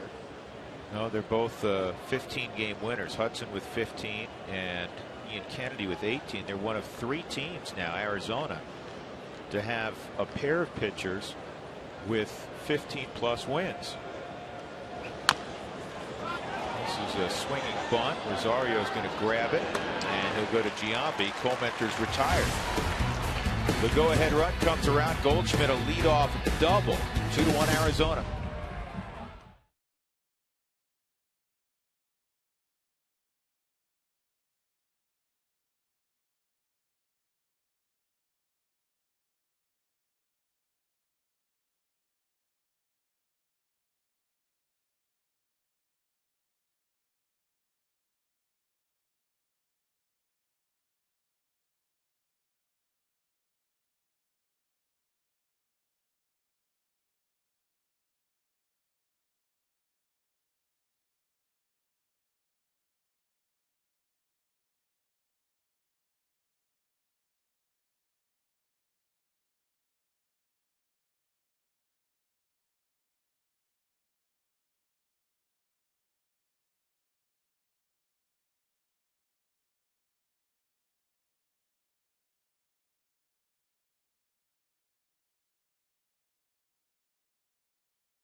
Cooney Lexus look back. Well, in the first inning, Arizona would get a run on an RBI ground out. Off the bat of Miguel Montero. The Rockies got the run back in the same sexy fashion. An RBI ground out. First ribby for Jordan Pacheco. And then last inning, a leadoff double by Paul Goldschmidt, and then a base hit by Gerardo Parra. But it's an unearned run. It's up to the official score because Goldschmidt had moved to third on a pass ball by Willeen Rosario. So basically the official score is saying that that base hit, had Goldschmidt been on second, it was a bullet to the left fielder, Seth Smith, would not have produced the run. It's at his discretion. So it's a 2-1 ball game. Just one earned run against Jason Hamill. Troy Tulowitzki in the 7th inning. Starting to get late. Comenter has been terrific. He's in search of his 10th victory. And also the rain has started to pick up in intensity.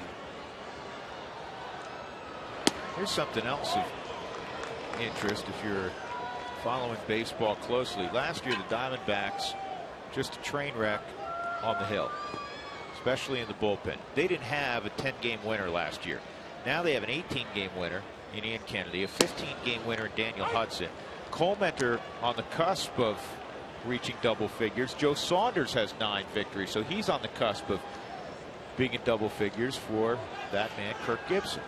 Yeah, the starting pitcher, they're 8th in the National League in ERA. Their strikeout to walk ratios in the top 7. But then you move to their relieving core. They're number 1 in saves with 49. A complete turnaround. This guy's been a nice find, and he basically gets the seesaw act going. He basically is fastball changeup. But the arm angle is what causes it to look like it's 3 or 4 different types of pitches. How many guys are out on their front side against him? And then when weak pop-ups. Yeah, and then when 88, 89 shows up after a series of changeups, it naturally seems 5-6 miles an hour faster. He also seems like the guys at the plate are sitting fastball. I'm looking fastball. It's a changeup. But then when I'm looking changeup, it's fastball. He has the ability, it looks like, to read the hitter's mind.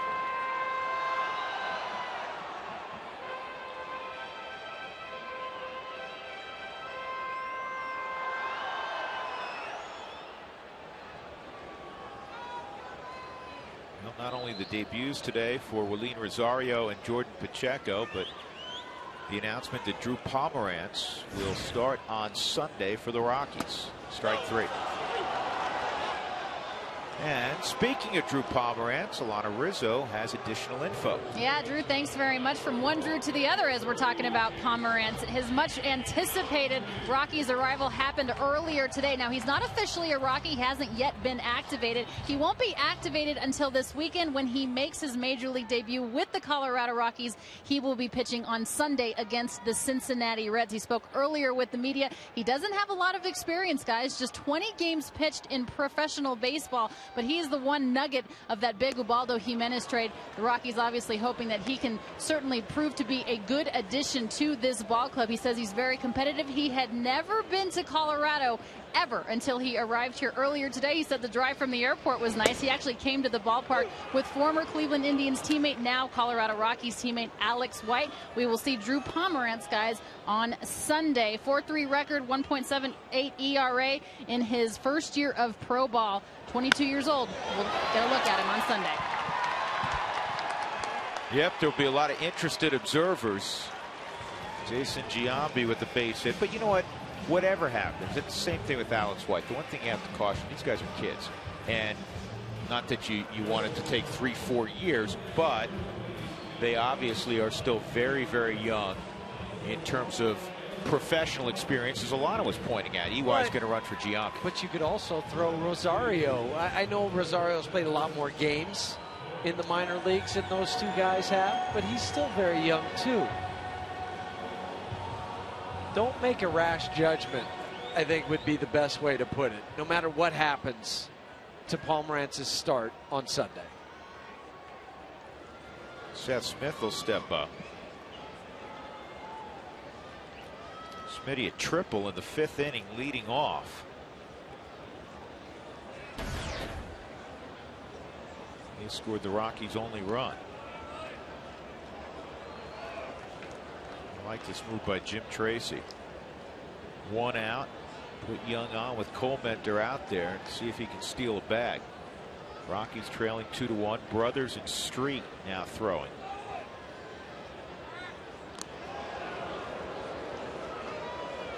EY this year is 17 of 19 in stolen bases. And if he doesn't steal a bag, at least disrupt the timing for Josh Colmenter to allow Seth Smith to possibly get a better pitch.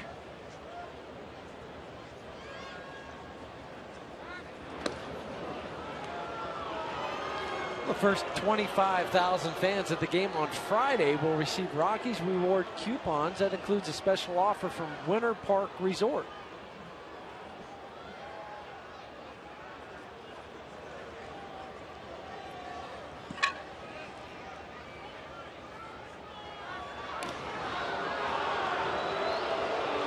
Seth needs to back out for a moment to allow Eric to catch his breath.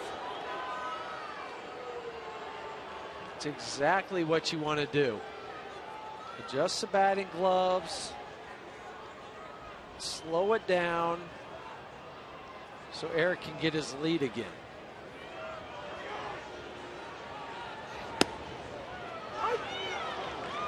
He was quick to the plate there. I had him at 1.15. I have a quicker thumb. I had a 1.08. Either way. Very quick.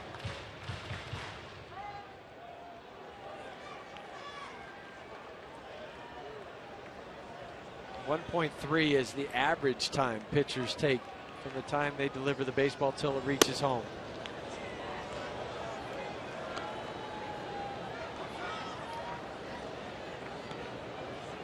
Miguel Montero has thrown out 40% of the runners. He had a big August. 16 tried to steal against him, and he threw out 12 of them. Well, he learned a lot from Henry Blanco. If you have Henry Blanco with you, you better learn a lot. Just the mechanics of throwing, because that was the knock on Miguel Montero. It was all offense. Ziegler, who they just acquired in a trade with the Oakland A's, submarine type pitcher. And this is a base hit to center field. Junior will stop at second. 2 on for the Rockies with 1 out in the bottom of inning number 7. The Arizona Diamondbacks leading 2-1. And with a couple of young right-handed bats coming up, will that man make a move here, or will he let Colmenter continue? The pitch count is a non-factor. He's only thrown 78 pitches. There's your answer. Yeah, he wants the submariner.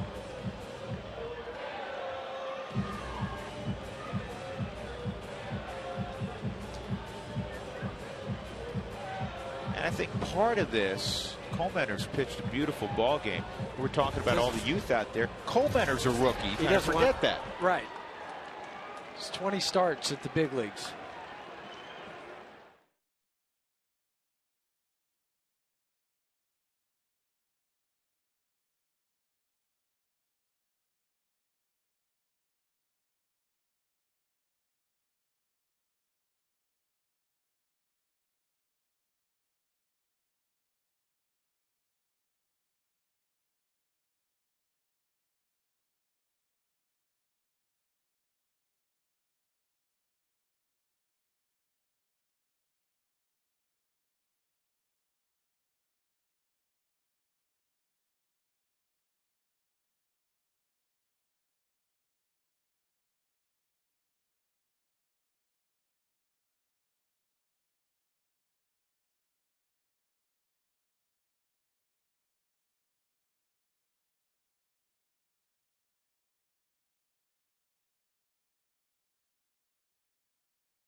Send the children off to college. You know how fast it goes if you have kids. Well, we're glad to have started saving early for our children with their accounts at College Invest, and you can as well. It's very easy. Open an account today. All it takes is 10 minutes at collegeinvest.org.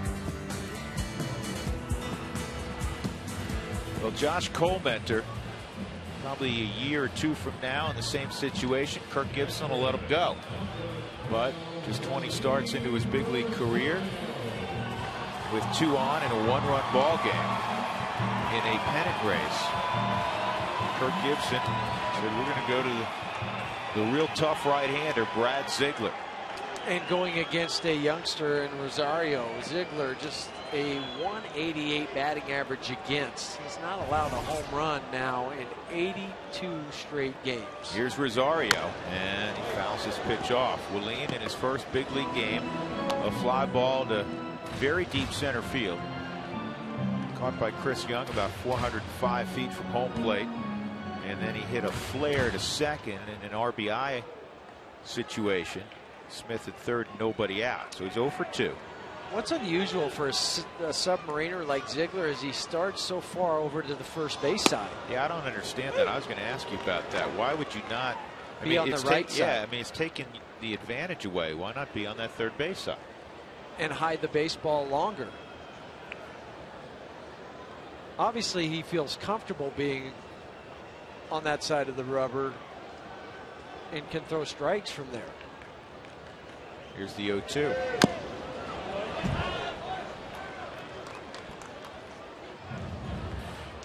Take a look at the delivery from Ziegler. That's almost to the area of a Quisenberry. Kent Colby. They might have been even further down, almost scraping the ground, which shows you how low the arm angle is. Taking off for third is Young, and he's in there. The double steal pulled off by the Rockies. Roberts may have been spiked. Smith to second. And Roberts is hurting. Stolen on the pitcher. 18 stolen bases for Eric Young Jr. And I think he got spiked in the knee.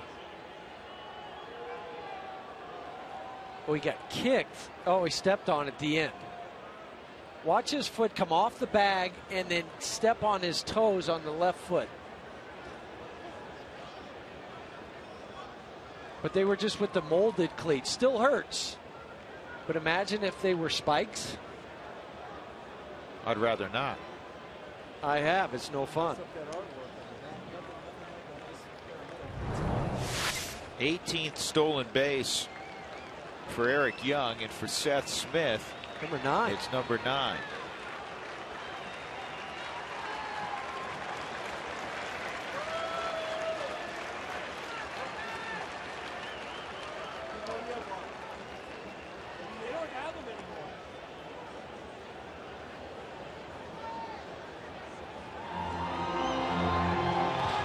Roberts is going to stay in the game. 1-2 count on Rosario. And now let's see how Arizona plays it. They have a 2-1 lead here, bottom of the 7th, and they're going to play it even at the corners and back up the middle. So if Rosario can get it in play with Young's speed, he could tie up the game. Nothing but soft stuff. Rosario continues to be out on the front foot, but he's keeping the hands back long enough to stay alive. And where Ziegler is throwing down into the zone, tough to elevate the ball to get a sacrifice fly. Again, if he can hit it on the ground in the middle of the diamond, Young's going to score. And they have not moved in, even with the pitch. This goes to the backstop. Here comes EY, and it comes right back to him, and Montero tags out EY. Need you know more about how things have gone for Arizona in 2011. Goes right through the 5-hole of Miguel Montero, off the brick wall, behind home plate, bounces back, doesn't even have to throw it to the pitcher. I got it. He has to wait for Eric Young to come to the plate. This wasn't a bad read from Eric. He saw it go between the glove and through the legs. Hey, you know what? Did he get in there? Let's see if, you know what? He was safe. I'm pretty sure he was safe because the tag came on the back leg. Did you see where Ziegler was in relationship to Todd Tishner? He blocks him.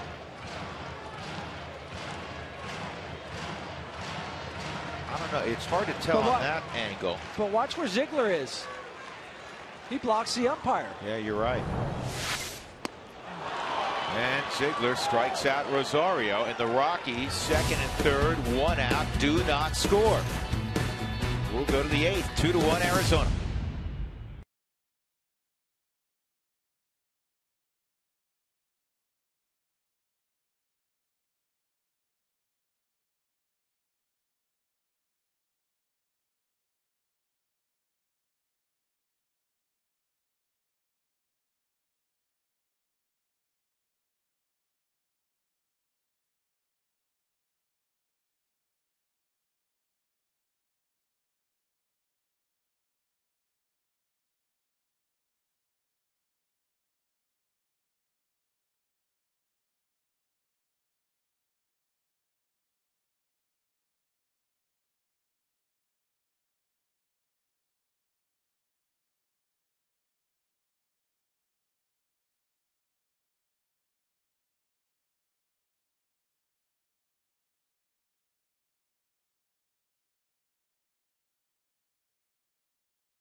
Inning number 8. Well, Root Sports wants to know, are you a Buff or a Ram on September 17th? Keep your channel on Root Sports for the Rocky Mountain Showdown between CU and CSU. Get your seat early as we'll start the day with a 1-hour pregame show beginning at 10:30 in the morning. The Rams and the Buffaloes, not to be missed. Ty Wigginton in the ballgame at first base. And the other change for the Rockies is on the mound. Houston Street will take over here in the 8th inning, on for his 58th appearance. And 5th time coming out of the bullpen in a setup role. Rafael Betancourt taking over the closer's role. And the Rockies haven't changed the lineup, if you're wondering. It's not a double switch. Street scheduled to hit second next inning. That's not unusual. Jim Tracy's still using Houston just for 1 inning. Yeah, there's no reason to double switch. You're going to go to your bench there anyhow. And you say, well, why not have Wigginton bat second? This is a soft line drive that's caught by Tulowitzki. It gives Tracy more options. In other words, you get a leadoff hit. He may want somebody to bunt. He could be a little more creative, especially now with the expanded rosters. Aaron Hill coming up. He's 1 for 3. Time for another Office Liquidators text to booth question, this time from Laramie, Wyoming. And Darren, how big do rosters expand in September, and how do rosters work for the playoffs? Well, in the postseason, it goes back to a 25-man roster. You had to have been on the roster prior to September 1st. In other words, if you picked up a player on waivers tomorrow and you're the Arizona Diamondbacks, he would not be eligible for the postseason. However, if somebody is in your organization prior to September 1st, they are eligible. And it's a 25-man roster yes. in the postseason, so you can expand as deep as 40 if you wanted to. Most it's clubs, September. Yeah, most clubs will go somewhere in the neighborhood of 6 to 8 additions. Guys that they'll call up. And now the Rockies have expanded in terms of the bullpen. They have Renicky down there as well. That is a fair ball. Romero's been added. Greg Reynolds has been added. It's a double with 1 out for Aaron Hill.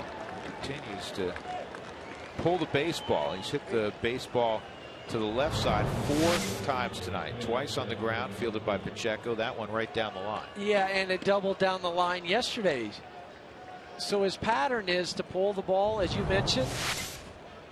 So maybe tomorrow the idea would move the third baseman over towards the line more.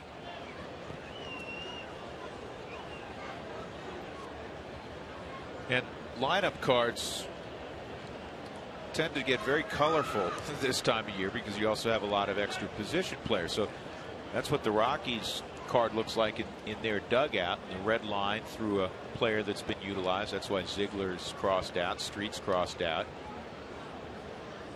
And it's really important from a manager standpoint, a bench coach's standpoint, as Upton swings through that. He's got 2 hits tonight.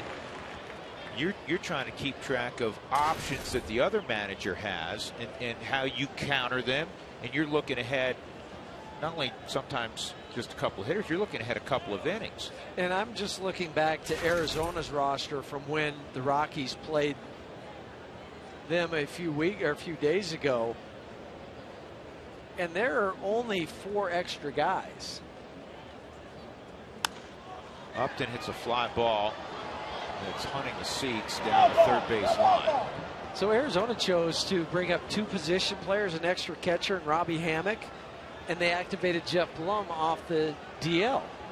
They called up 2 pitchers, one of them a left-hander, Alberto Castilla, and Ryan Cook, a right-hander. Usually, especially with a team in playoff contention, one of the additions usually, and managers don't like to have 8 or 10 extras on a playoff team. You want, as you said, a couple extra arms. Usually want one guy who's a burner. steal a base, score from second base with 2 outs. Pinch run late in the ball game. Yes. 0-2 the count on Upton. And Street tried the fastball away. He didn't get Justin to bite. And it's 1-2. But that's where, when you call up guys, it depends on the situation your ball club is in. For the Rockies, these guys are auditioning for next year. Arizona is strictly focusing on the rest of this month, moving into the playoffs. Kirk Gibson, I don't need a lot of other distractions. Other guys up here where I feel I would have to put them in a game.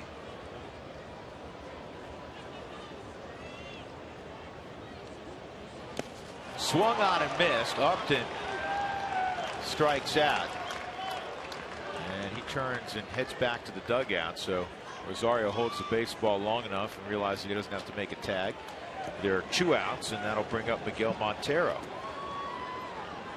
Wells Fargo customers get your 2-for-1 Rockies tickets by going to wellsfargo.com/Rockies. If you're not a customer, see a Wells Fargo banker as soon as you can. So Street has the 2nd out, and with Montero coming up, Jim Tracy is going to go and bring in Matt Reynolds. So Street jogs off. Arizona leading by a run.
Will face Miguel Montero as Matt Reynolds tries to get the 3rd out of the top of the 8th inning. Time now for our final introduction of the newest Rocky. Jim Miller spent the entire 2011 season with AAA Colorado Springs as a late inning reliever. 65 games for the Sky Sox this season. Miller went 8-5 with a 5.25 ERA, 21 walks, 73 strikeouts. He led the Sky Sox and finished tied for 2nd in the Pacific Coast League with 24 saves this season. His only other major league experience came with Baltimore in 2008. He rejoined the Rockies organization in 2011, guys. Yeah, it's a nice story. And you know, when Jim Miller was in the big leagues with Baltimore, he only got only had 8 appearances. He pitched very well, but hasn't had an opportunity in the big leagues since. 24 saves, as we saw a moment ago down in the Springs, his 2nd most in the PCL. Swung on and missed by Miguel Montero. And I know Matt Reynolds' numbers against left-handers this year have gone up here in the 2nd half, but he still has the hard slider to get the Miguel Monteros, who's hitting .181 against lefties this year. He's got a live arm, too. He'll throw his fastball in the low 90s. Sometimes those situational lefties, it's all about that one pitch, that slider, and the fastball's a little short. His fastball's not short. 1-1 count on Montero, 2 outs. Aaron Hill, who doubled at 2nd in a 2-1 ball game. And this is a slow roller to Pacheco. He's up with it. On the move. He throws wildly. And into the stands and coming home is Aaron Hill. So Jordan Pacheco did everything right until he released the baseball. Wigginton had no chance, and it's 3-1 Diamondbacks. Cue ball off the end of the bat with English. Just threw it up the line. Did not allow for the tail on the baseball. And that's the inexperience of playing third base. You have to get your body turned along with your hips and your shoulders so the ball fades back to the first baseman. You started up the outfield line. Another pitching change, Matt Belisle.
Two outs in the top of the 8th inning. Let's take a look at our CenturyLink high-speed pitch. Cole Mentor at 90.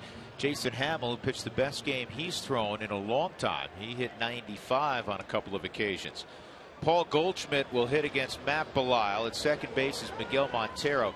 They are scoring it, and I don't agree with this scoring at all, but they're scoring it a base hit, no RBI, base hit, and then an error on Jordan Pacheco, allowing the run to score and Montero to end up at second base.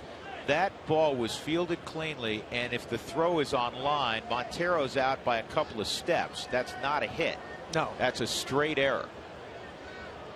I would agree with you 100%. You start the ball out more towards the outfield, and the first baseman, all he has to do is stretch for the baseball. It's out, inning over, you're getting ready to hit now. Miguel Montero's thrilled with it. He just got a knock.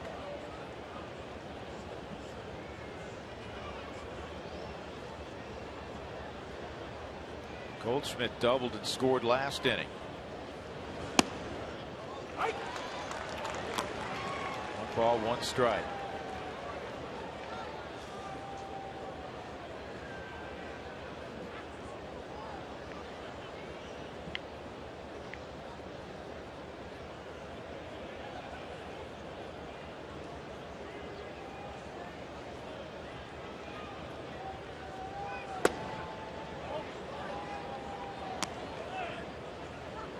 For a big league third baseman, you know, he fielded it, he buried his head on it, he picked it up. He's not, I mean, that's a play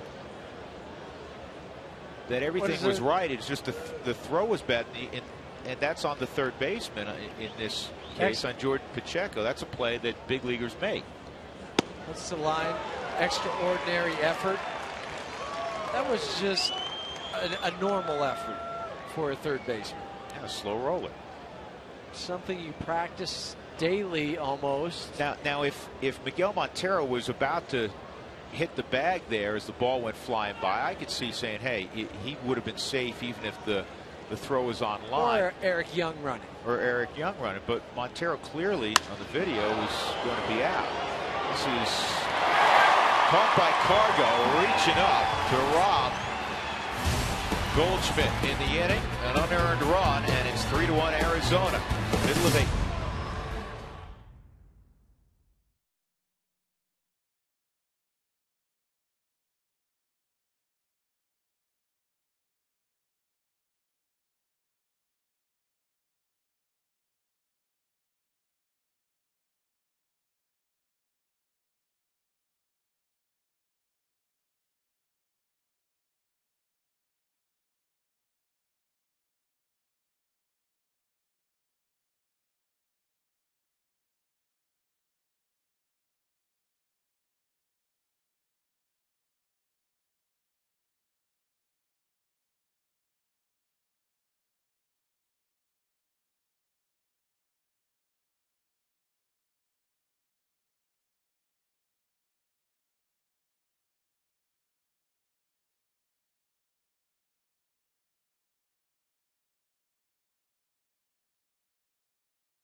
Ecotech Institute in Denver, where you can make the world your workplace. Rockies trail at 3-1. Colementor and Hamill both threw the ball very well. Pacheco had a base hit in his first at bat, and he also picked up an RBI in his second at bat in his major league debut.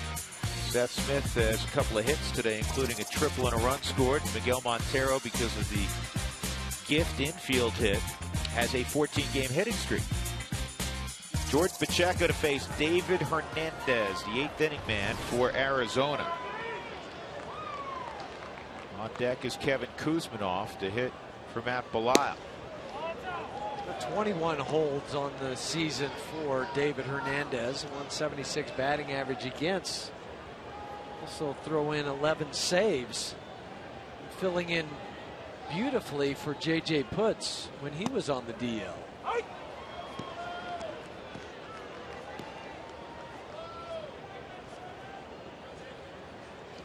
Part of that Diamondbacks bullpen, that when they have the lead after 8 innings, they are undefeated. And this is hit hard to short.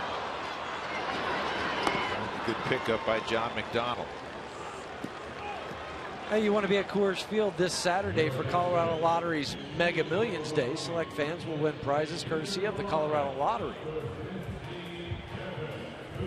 Reminder, that is a 2 p.m. start on Saturday against the Cincinnati Reds.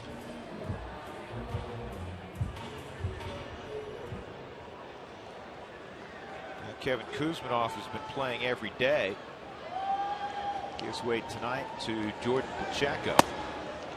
And the thing for Jim Tracy, if you're bringing up guys like Pacheco and Rosario, they're here to play. That doesn't mean they're going to play every single day, but they're here to play, to get experience, to get their feet wet, as Tracy is fond of saying. If 21 ball games left, or now just 20 after tonight.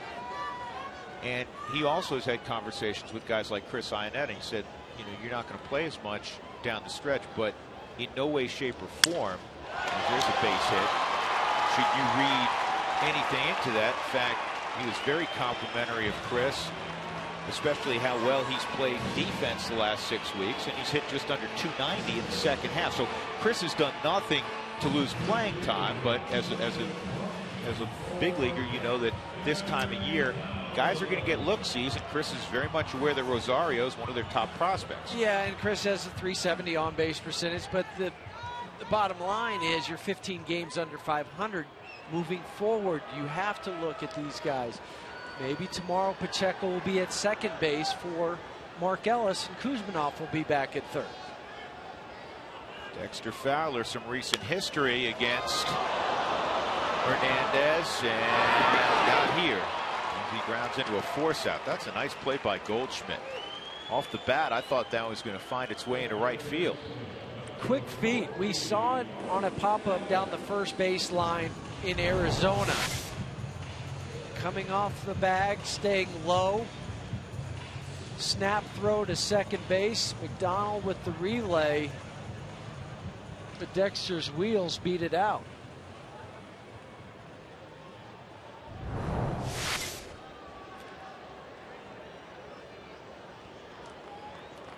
That unearned run, so big when you talk about being down by 2 instead of 1 here with 2 outs. Ellis at the plate.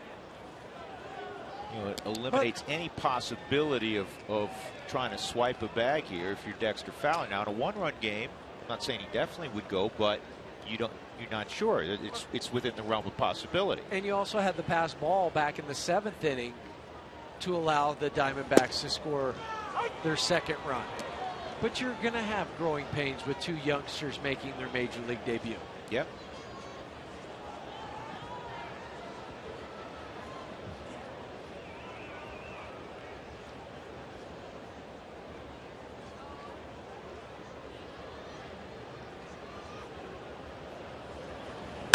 Ellis with a base hit to left.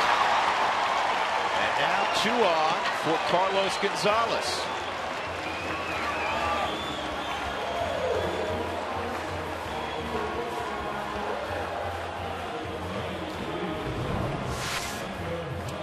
Pulling the ball off for Hernandez, who throws 94 to 95.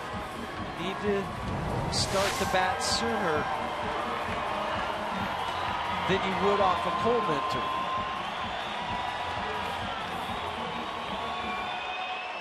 But I know a lot of Rockies hitters are happy to see the 94 miles an hour after being frustrated with Cole Mentor's 88. It's a little more straightforward, isn't it? It's more what you're used to. Cargo has seen David Hernandez 3 times. He's 0 for 3 against him. A .358 career average against Arizona in 43 games, including 12 home runs. Rockies trailing 3-1, 2 outs in the 8th.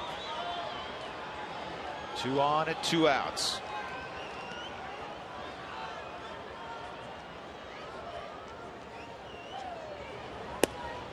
And Cargo takes ball 1. And laid off the changeup. This is where it's sticky, even for a guy who's very accomplished like Hernandez.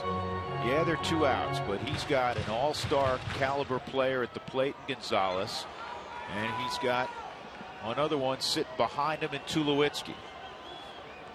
Well, neither one is a fun proposition. And a bullet to center field. Dexter Fowler around third. He'll come home. Ellis stops at second. It's a 3-2 game. RBI number 88 for Cargo. And here comes Troy.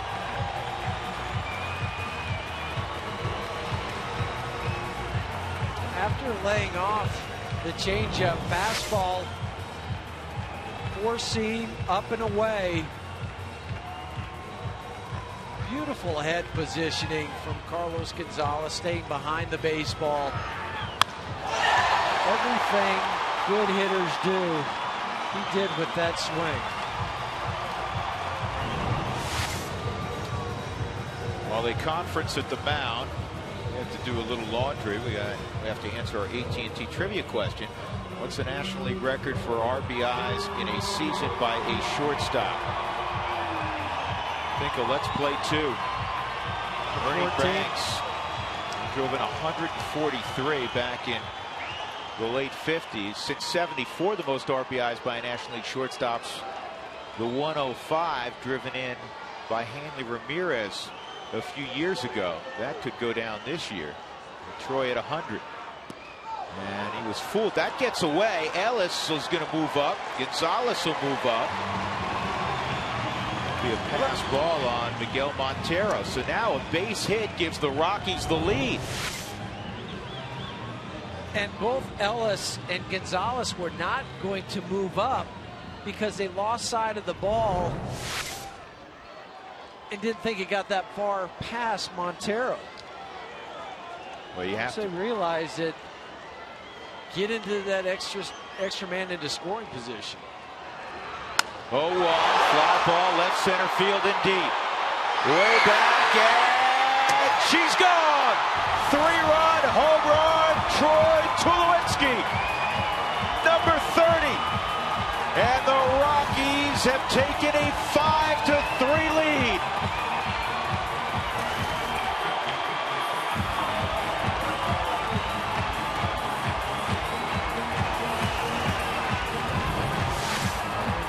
Home runs, 103 RBIs, back-to-back ball games with 3-run shots late in the game. Yesterday it was the 9th inning. Today it's the 8th inning.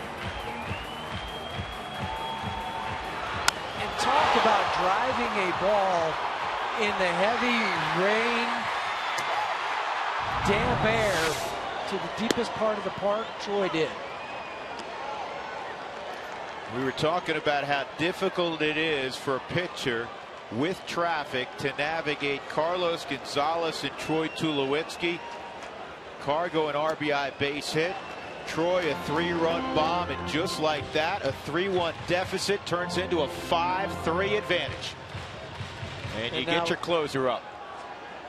The money guys came through in the clutch situation. 1-1 is down low. 2-1 on Wigginton, his first at bat. Well, everything in the ball game tonight had gone right for the Arizona Diamondbacks prior to this inning. Ball off the wall behind home plate to come back and to get Eric Young Jr. And everything that has transpired has taken place with 2 outs. What's Cargo hitting now with 2 outs and runners in scoring position? About 860? Not quite that high, but it's in the high 400s. It's just a notch below 500. 2-2 on Wigginton. 3-2.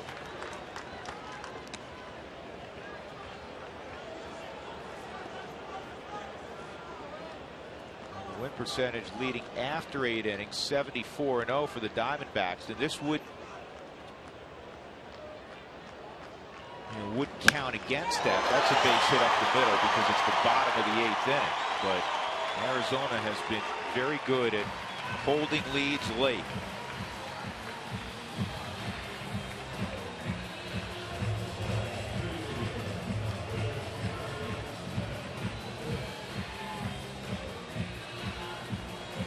Seth Smith at the plate. Rockies may not be done here in the 8th. Joe Patterson up now. Windshield damage, call Safelite Auto Glass, 303-287-5000, safelight.com.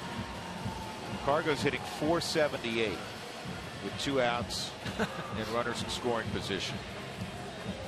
Not quite the 800% that you were talking about.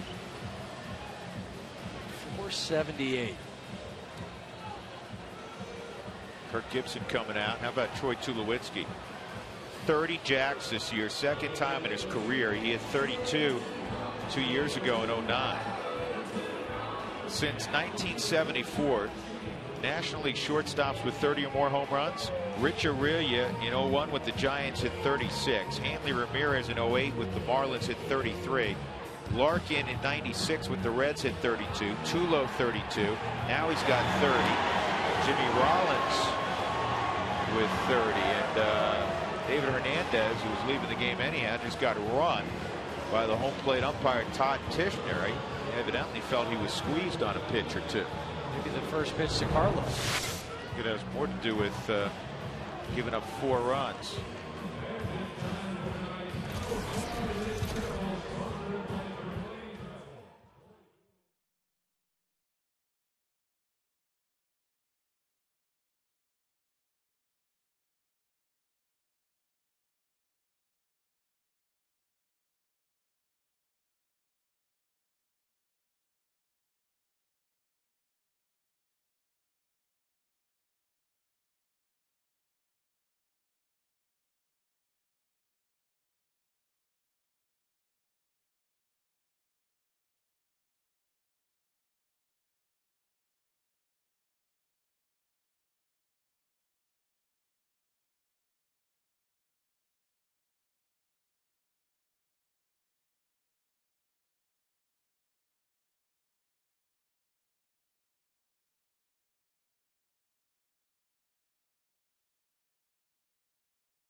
5-3 the score. Seth Smith hits a fly ball left center field, and Chris Young can't get there. Wigginton around third.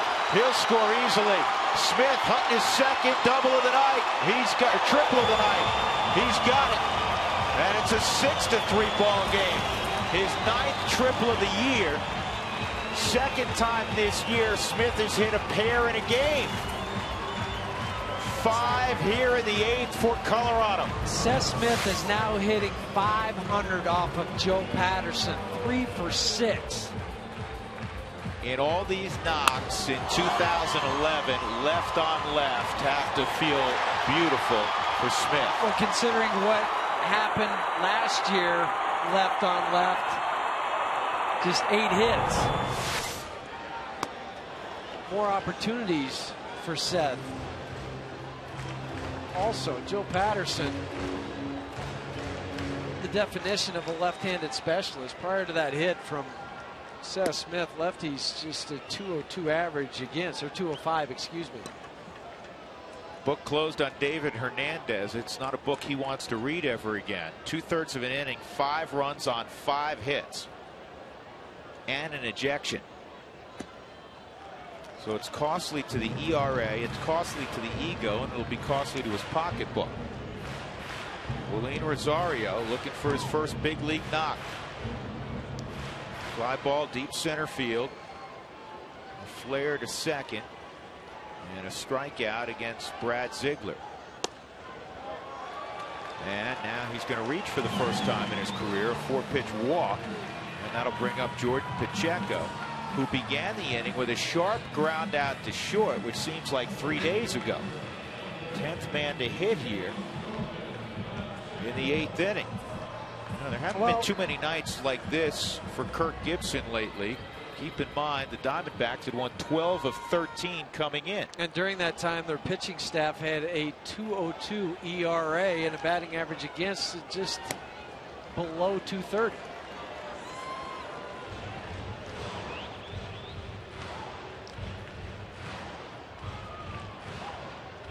Well, the Rockies run away from tacos for everybody tomorrow, and if you'd like to receive text message alerts when the Rockies do score 7 in a ball game for the Rockies taco special from Taco Bell, text the keyword taco to 720-720.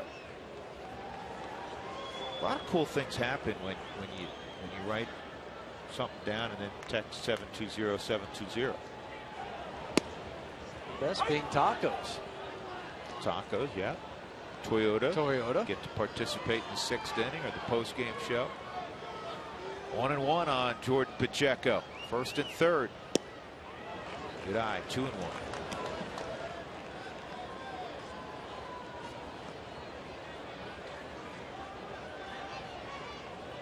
Pacheco typically a guy who gets it in play. 3-1. Quiet at the plate. We noticed that the last couple of spring trainings. Not a big stride. The load back to the back leg. Head very still. Back up the middle. Base hit for Pacheco. And he's got his 2nd RBI. Tacos for everybody tomorrow. It's 7-3 Colorado. Well, it's been a full night for that 25-year-old from Albuquerque. He will sleep well after the ball game. After the text that he will receive, the phone calls, the highlights he'll be able to watch of his 2 base hits, his 2 RBIs. But again, watch the side. Just a load back, head stays still, doesn't jump forward. Back up the middle. And another pitching change for the Diamondbacks. The Rockies leading at 7-3 in the 8th.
Tomorrow between 4 and 6 to get your Rockies Taco Special. And that's a steal.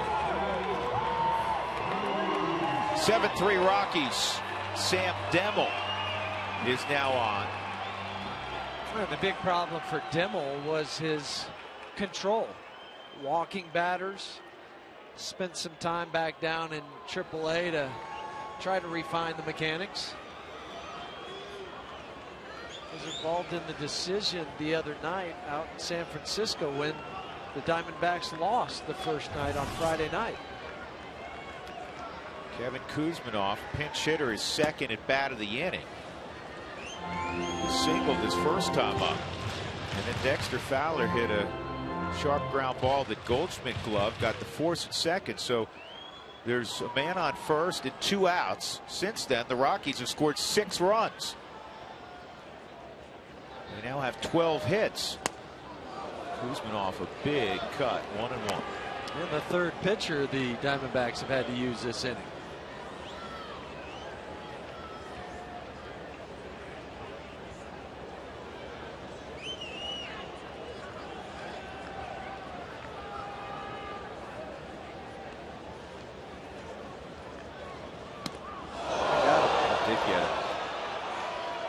Going to load the bases for Dexter Fowler.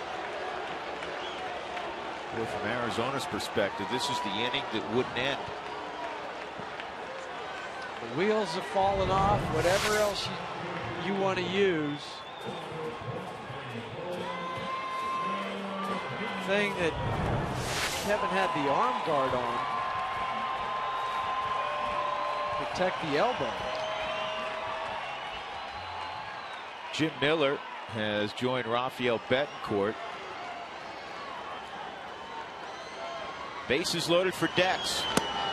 Outside ball 1. Fowler is 0 for 4 in the game. Everything on the ground. Dexter last night, 2 home runs, 1 from each side of the plate, and also a double. He had 10 total bases. 2-0. It's the second best game for a Rocky offensive player to Jason Giambi, who had 12 total bases that day in Philadelphia. He had 3 jacks. But he has 30 extra base hits since the break. That's tied for the most in the National League. 3-0. What do you say about Demmel having trouble finding the strike zone? He's now hit a guy in Kevin Kuzminoff. And he's 3-0 on the next man, Dexter Fowler. Rosario at third, Pacheco at second, Kuzminoff at first. 6 runs in here for the Rockies, who began the inning trailing 3-1.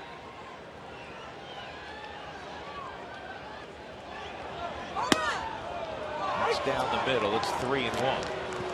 And even if I'm Dexter, I'm looking for a pitch inside where I want it. If not, I'm banking that Demmel cannot throw a strike in the next 2 pitches. That he'll walk me. You got a pitch on the inner half. 3-2.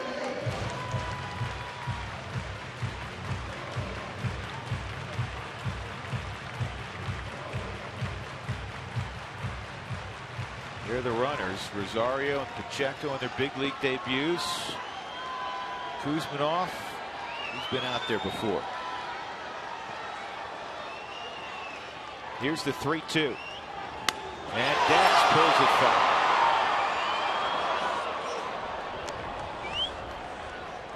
Got the crowd excited.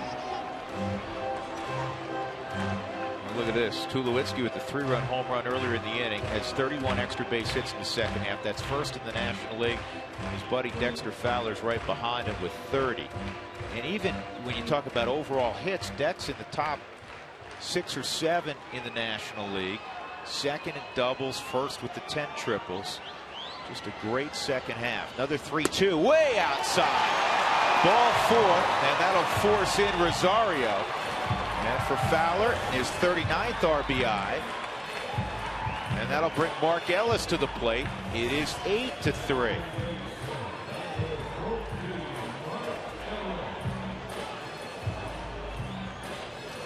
also require a trip from Charles Nagy,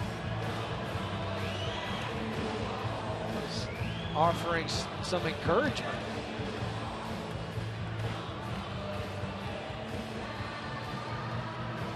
Berto Castilla, just recalled left-hander, has had to get loose. Hey, traveling, make sure you subscribe to MLB.tv to see every Rockies game on your computer and favorite devices, iPad. Visit ColoradoRockies.com to order yours today. 9 straight have reached. Here's Ellis. 9 straight. This is reminiscent of that ball game last year against the Cardinals. Was it the Cardinals where the Rockies couldn't make an out? Late in the game.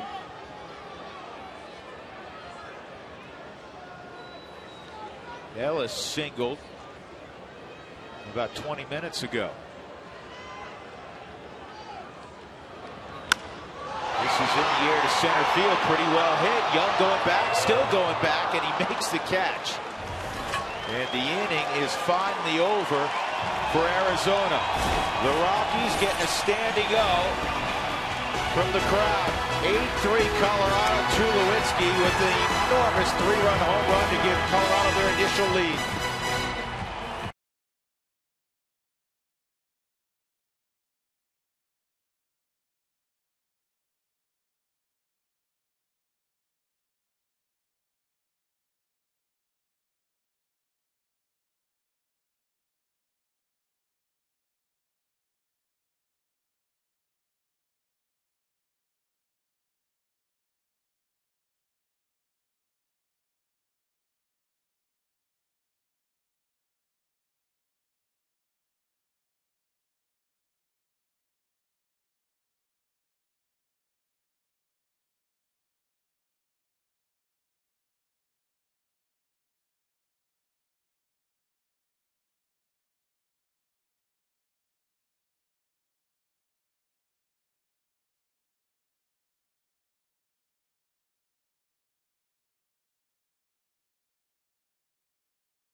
Your plumbing, heating, and cooling needs, call Braconier at 303-777-3037. Think green, think Braconier.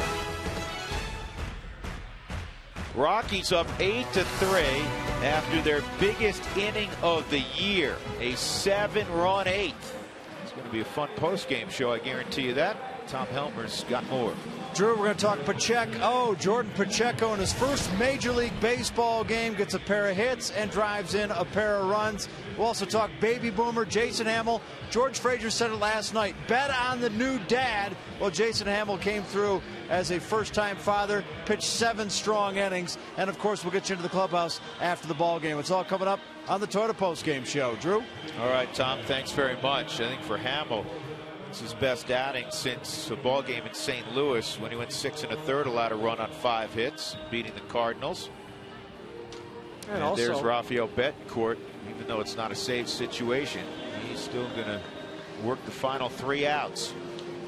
Well, Rafael had been up and throwing that whole time during the rally. No need to sit him down. He has not thrown in a few days.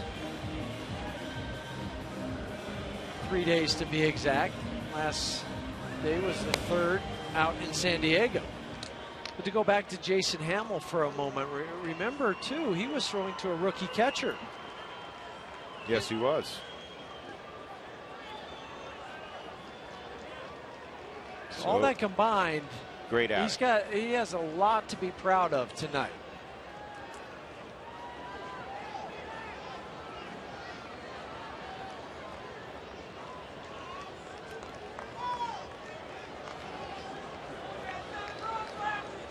Chris Young against Rafael Betancourt. Chris is 0 for 3. Rockies up 8-3. And, rain has become more steady here the last inning or so.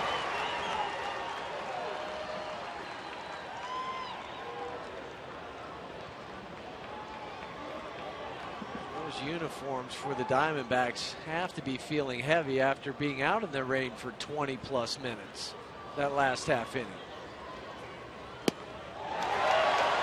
0-2 the count.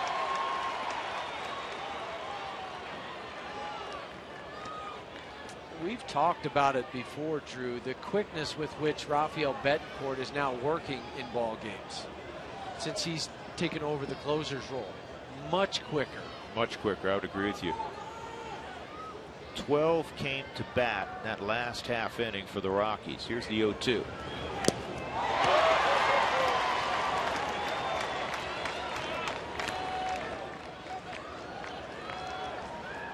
Well, when you're struggling offensively, that confidence has been shaken, and the old cliche goes, you always feel like it's 0-2 or 1-2. As soon as the ball, correct me if I'm wrong, as soon as the ball leaves the pitcher's hand, it looks like, man, that's strike. And also, as soon as you walk to the plate, you feel like it's 0-2, even though he has not thrown a pitch to you. And Young takes a borderline pitch. It's 1-2. But the reason it seems like it's right on you is all the mechanics, everything that's going through your head prior to the pitch coming. Are my hands in the right position? Are my feet, head? And then the ball is in the catcher's glove. I read once where Tony Fernandez, who was a very good hitter, good shortstop, you played against him. Toronto Blue Jays. Yeah, Toronto Blue Jays. He would take a 36-inch, 36-ounce bat when he was struggling to the plate. And he said even if it cost him for a couple more days, he needed to use his legs to swing that bat. Lance Johnson also swung a very heavy bat for that reason. Yeah, on a regular basis. This is fouled off. And he would help.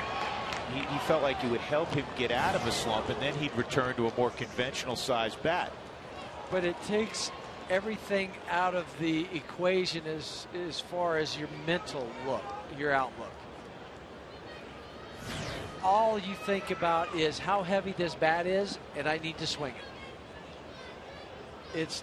It's not a fastball in this count. It's not a slider. It's this bat. I've got to get it from point A to point B. And it's really amazing because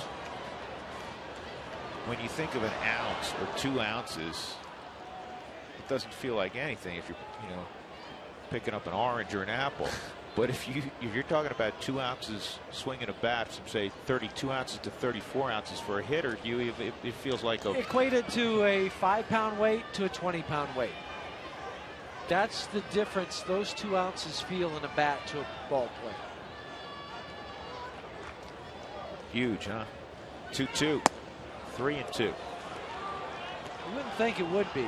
Or to go from a, say, a 33-inch bat to a 35-inch bat, it feels like, or it seems like you're going from a toothpick to a boat oar.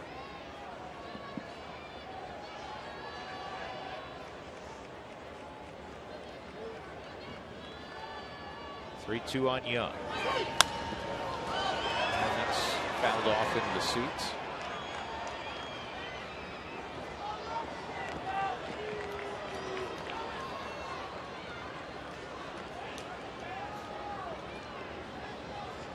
Giants and San Diego have been going back and forth. 4-3. San Francisco over San Diego in the 5th inning. And you know that San Francisco has been scoreboard watching. Well, they know they need a lot of help here in the final few weeks of the season.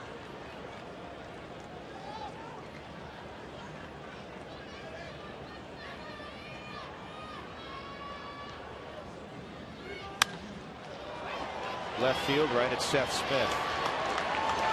Young's retired, first out in the 9th inning. That'll bring up Gerardo Parra. This copyrighted telecast is presented by authority of the Colorado Rockies and may not be reproduced or retransmitted in any form. The accounts and descriptions of this game may not be disseminated without the express written consent of the Colorado Rockies. Parra, an RBI single in the 7th. He is 1 for 3.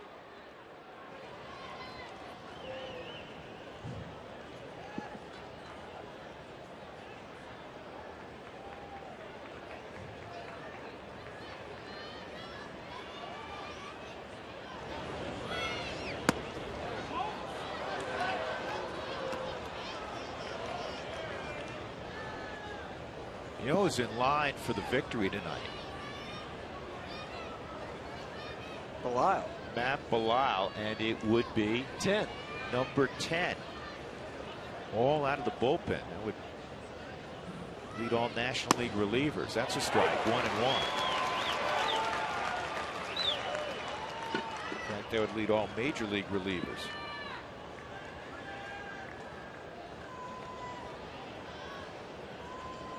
Jordan Pacheco.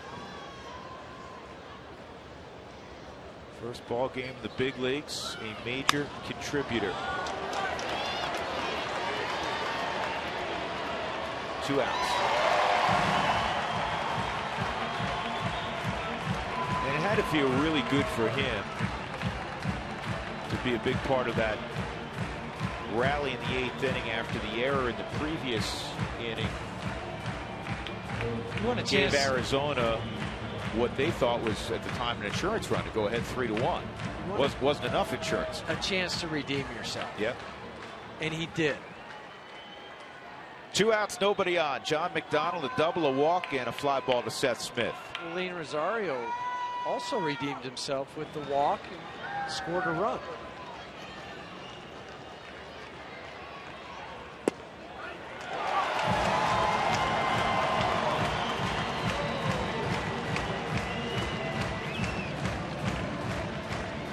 Last 75 hitters to face Rafael Betancourt. Only 7 have gotten a hit. 7 for 75. Right around an .090 average. This is well hit left center field. Seth got a good jump and he'll get there. Nicely done by Seth Smith. He's the only guy you needed on defense in the 9th inning. And the Rockies have a wonderful come from behind win over Arizona. 8-3 on a Tuesday night at Coors Field. A terrific debut for Jordan Pacheco. Nice ball game for Lean Rosario in his first major league action. And the Rockies prevail 8-3. Troy Tulowitzki, a 3-run home run to give the Rockies an 8th inning lead. And then they just piled on from there. Today's delivery of the game is brought to you by Jimmy John's, America's favorite sandwich delivery guys. Tulowitzki against David Hernandez. Over the left center field wall, his 30th home run of the year. Now 103 RBIs. And he does his standard jump into the dugout after a big fly. Hugs and high fives all around. Rockies win it 8-3. Stick around. The Twitter postgame